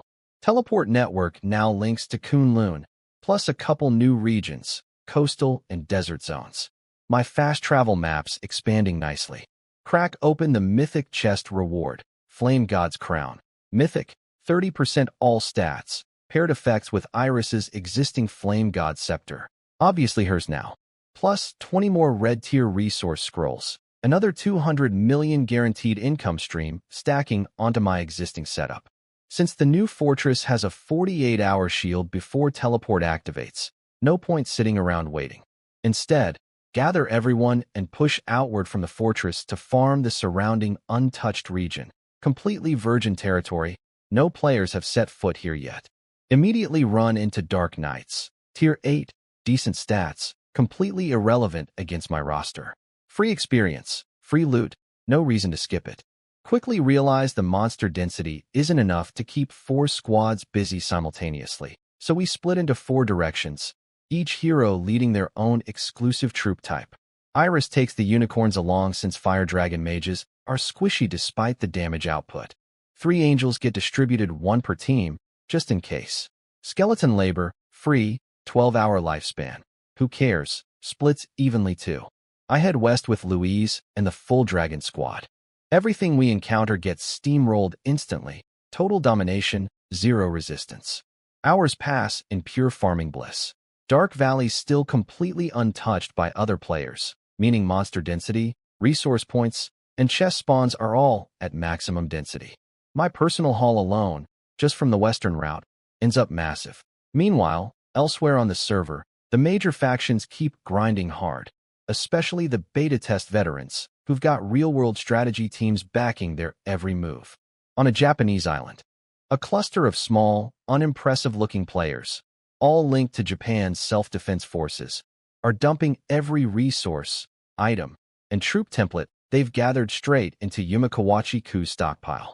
10 million base resources, 1 acceleration card, tier 3 pighead troop template, silver chest, 50,000 resources. Yumikawachi looks through the haul, unimpressed. Not enough. I need more resources, higher tier troops, more items. And heroes, the higher tier, the better. This game determines our nation's destiny. His followers cheer like he just delivered a war speech, vowing to make him stronger than that Tian Peng guy.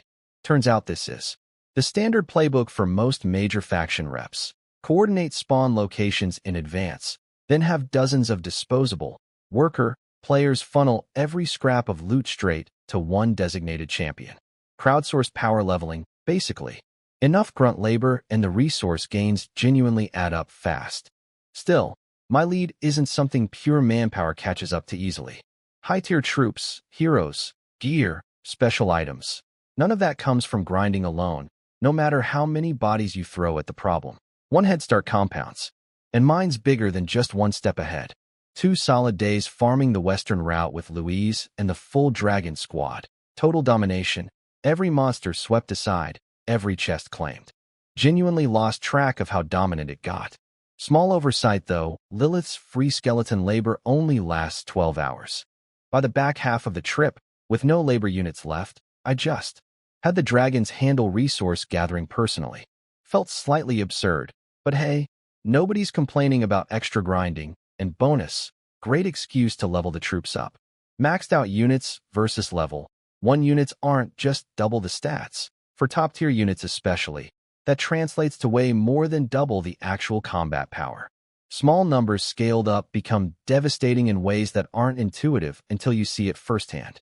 By the time the fortress's 48-hour shield finally expires, all 4 squads regroup, having absolutely cleaned out the surrounding region.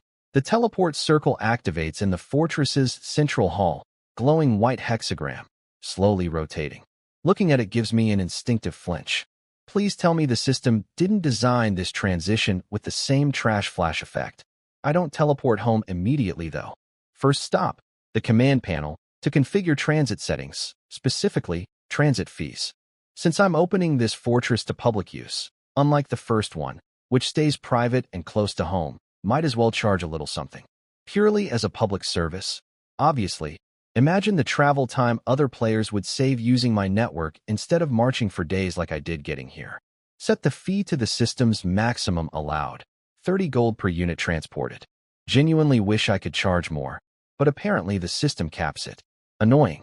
30 gold per unit isn't much. 10,000 units costs 300,000 gold, basically pocket change, definitely not enough to fund, say, 3 more dragons. Definitely not.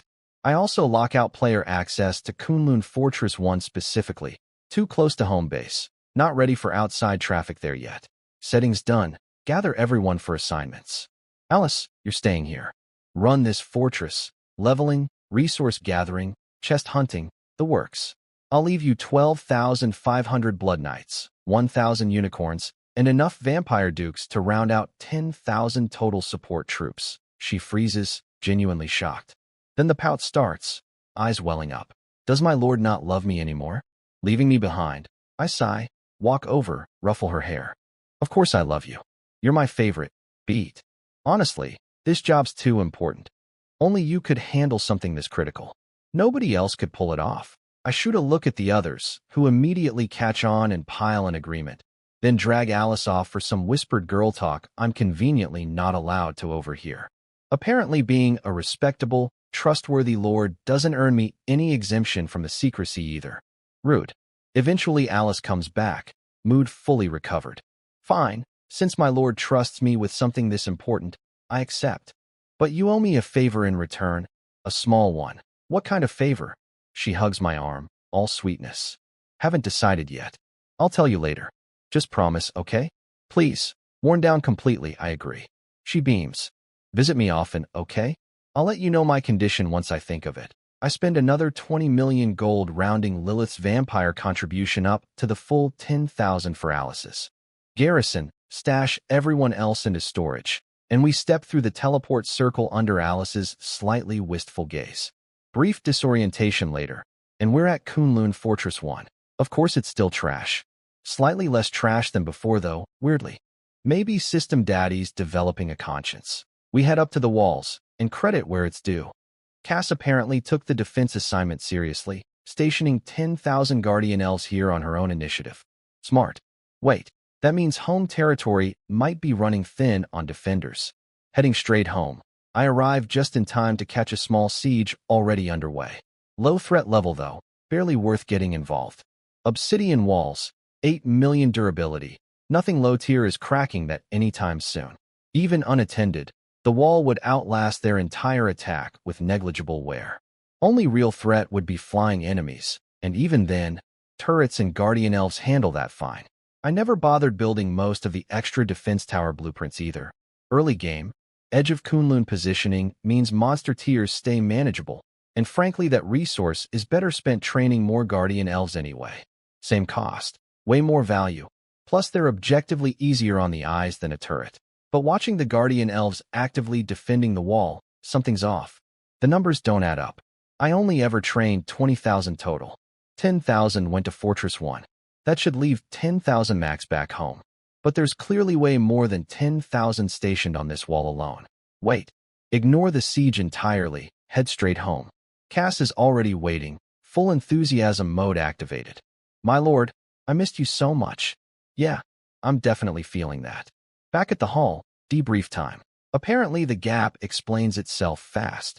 Cass remembered I had 50 red tier gold resource points set to regenerate, completed their 5-day cycle while I was off conquering Fortress number 2, and used the windfall to train an extra 40,000 Guardian Elves beyond the original 20,000. 10,000 sent to garrison Fortress 1, the rest reinforcing home defense and expanding the patrol radius. Smart move.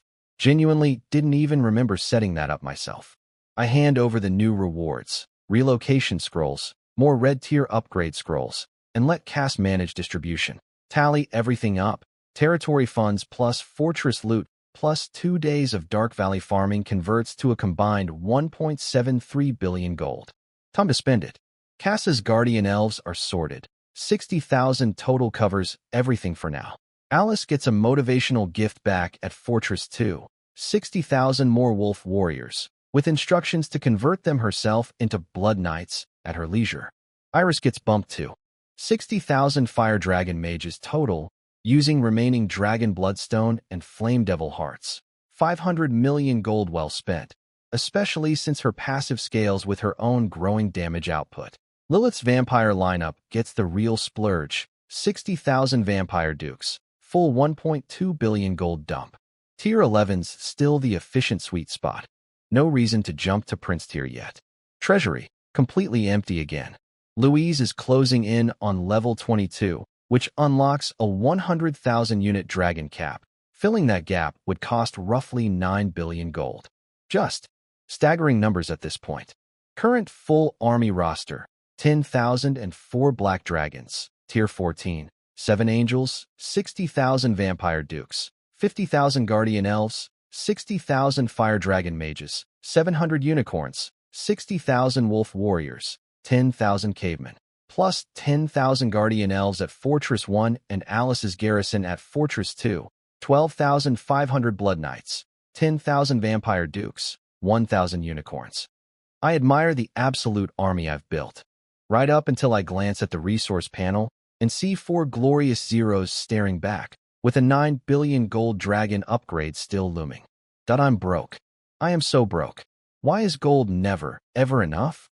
Iris gently reminds me I'm forgetting something. The warehouse. All those defense blueprints, gear, troop templates I've been hoarding instead of selling. Oh right. I completely forgot about my entire stockpile of sellable junk. Most players have hit the strategy map by now. The big factions are presumably stocked up nicely with resources too. Perfect timing to start fleecing them properly. Already mentally calculating the gold rolling in. Time to drum up some hype. Let's get a server-wide megaphone going. Gotta give the whales enough lead time to gather their funds before the auction. After all, wouldn't want them underprepared to overpay me properly. Except, right as I go to send the message, I remember, I just converted literally everything into gold and dumped it all into recruitment. Territory's completely dry. Can't even afford the megaphone fee. Right as I'm wondering where to scrounge up resources fast, Cass walks back in. My lord, the new resource points finished relocating and upgrading to red tier already. Also, I cleared that siege earlier and brought back the loot. Talk about perfect timing. I immediately reward her with a kiss. Just as I'm about to bank the resources, Iris and Lilith crowd in too, clearly expecting the same treatment. And behind them, Louise, still dragon-shaped, sadly, is visibly eyeing her turn with way too much enthusiasm. I quickly grab the resources and bolt for the hall before things escalate further, sending everyone off to prep dinner instead. Genuinely a steep price for some loot, but worth it. Convert everything to gold, just over 1 million, enough to cover the megaphone fee finally. Send the announcement. Attention all lords. This is Tianpeng. Tomorrow at noon, I'll be auctioning off gear, defense tower blueprints, and a selection of mid-tier troop templates. Pictures attached. Anyone interested, please prepare your base resources in advance. The announcement drops, and the entire server instantly loses its collective mind. Megaphone's too expensive for most players to respond with, so the regular chat channel turns into an absolute war zone of begging, dramatic sobbing, and buy it for me, and I'll meet you in real life energy.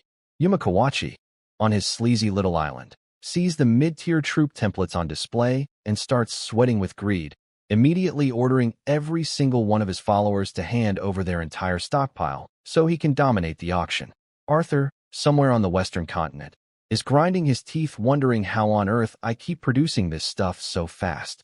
Lizenzi, meanwhile, takes the news seriously and starts strategizing with his advisor, guessing correctly that I'm Chinese based purely on the name, Tianpeng, concluding their whole development plan needs reworking around whatever I'm about to dump on the market.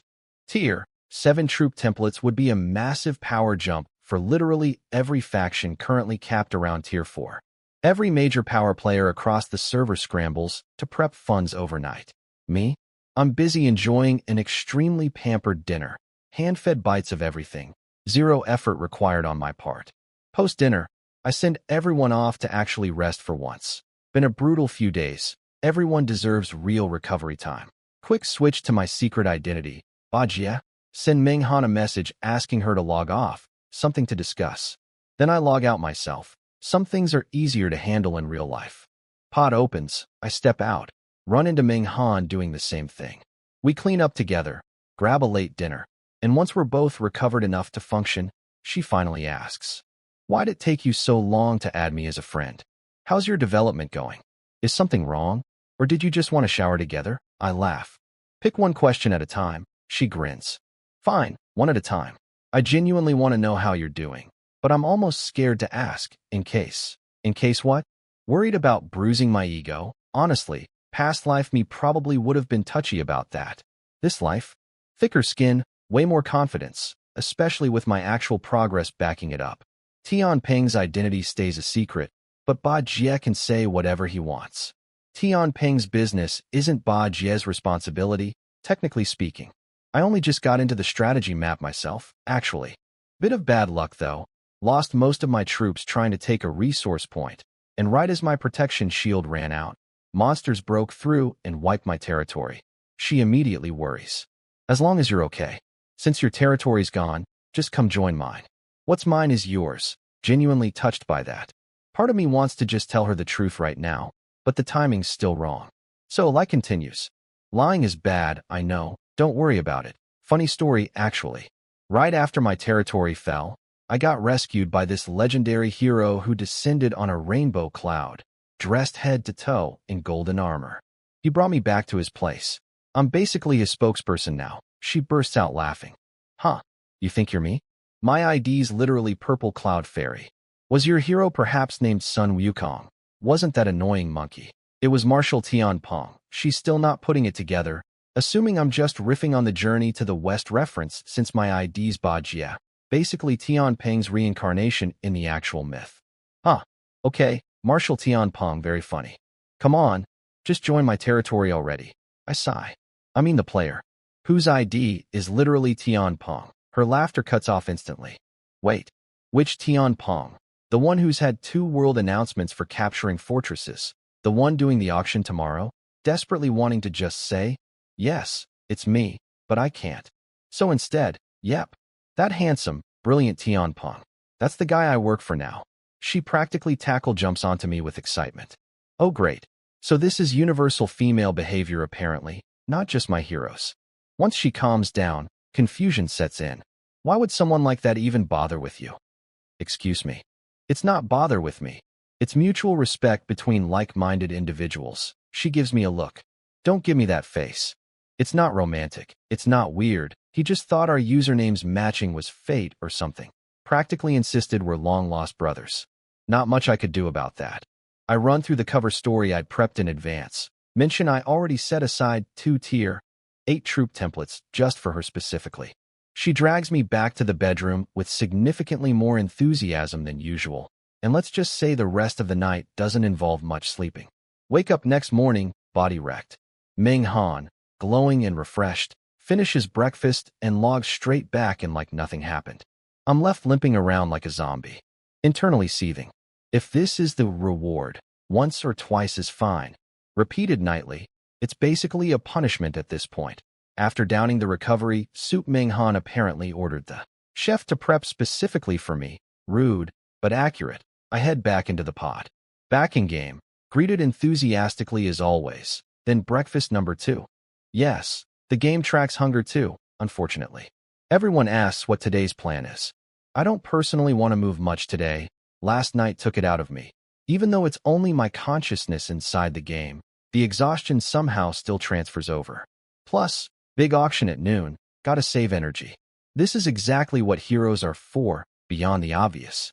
Final assignments. Cass holds the territory, keeps expanding the scouting radius. Iris, Louise, and Lilith take their squads to claim a 3rd fortress I marked, leaving 10,000 Guardian Elves behind to garrison it once secured. No public access, no resident hero needed. Purely a private travel time shortcut for future expeditions. Orders set. I head to the warehouse to inventory the auction lots. Gear from bronze to epic goes up for sale. Legendary stays mine. I don't have enough yet. Defense blueprints mostly get sold off too, keeping just the cannon design for myself out of curiosity. Troop templates. 2 tier 8 ones earmarked specifically for Meng Han. Everything else, 6 tier 7s, 10 tier SIXS, 10 tier 5s, and nearly 100 lower tier templates, goes up for bid. Since I'm taking it easy today, might as well tease Meng Han a little. Switch to Ba Jie's profile, friend list containing exactly 1 name, Purple Cloud Fairy, and start flirting shamelessly. Apparently, I never learn. Meanwhile, the whole server's counting down to noon. Chat's a mess of anticipation, sucking up, and people calling each other out for sucking up.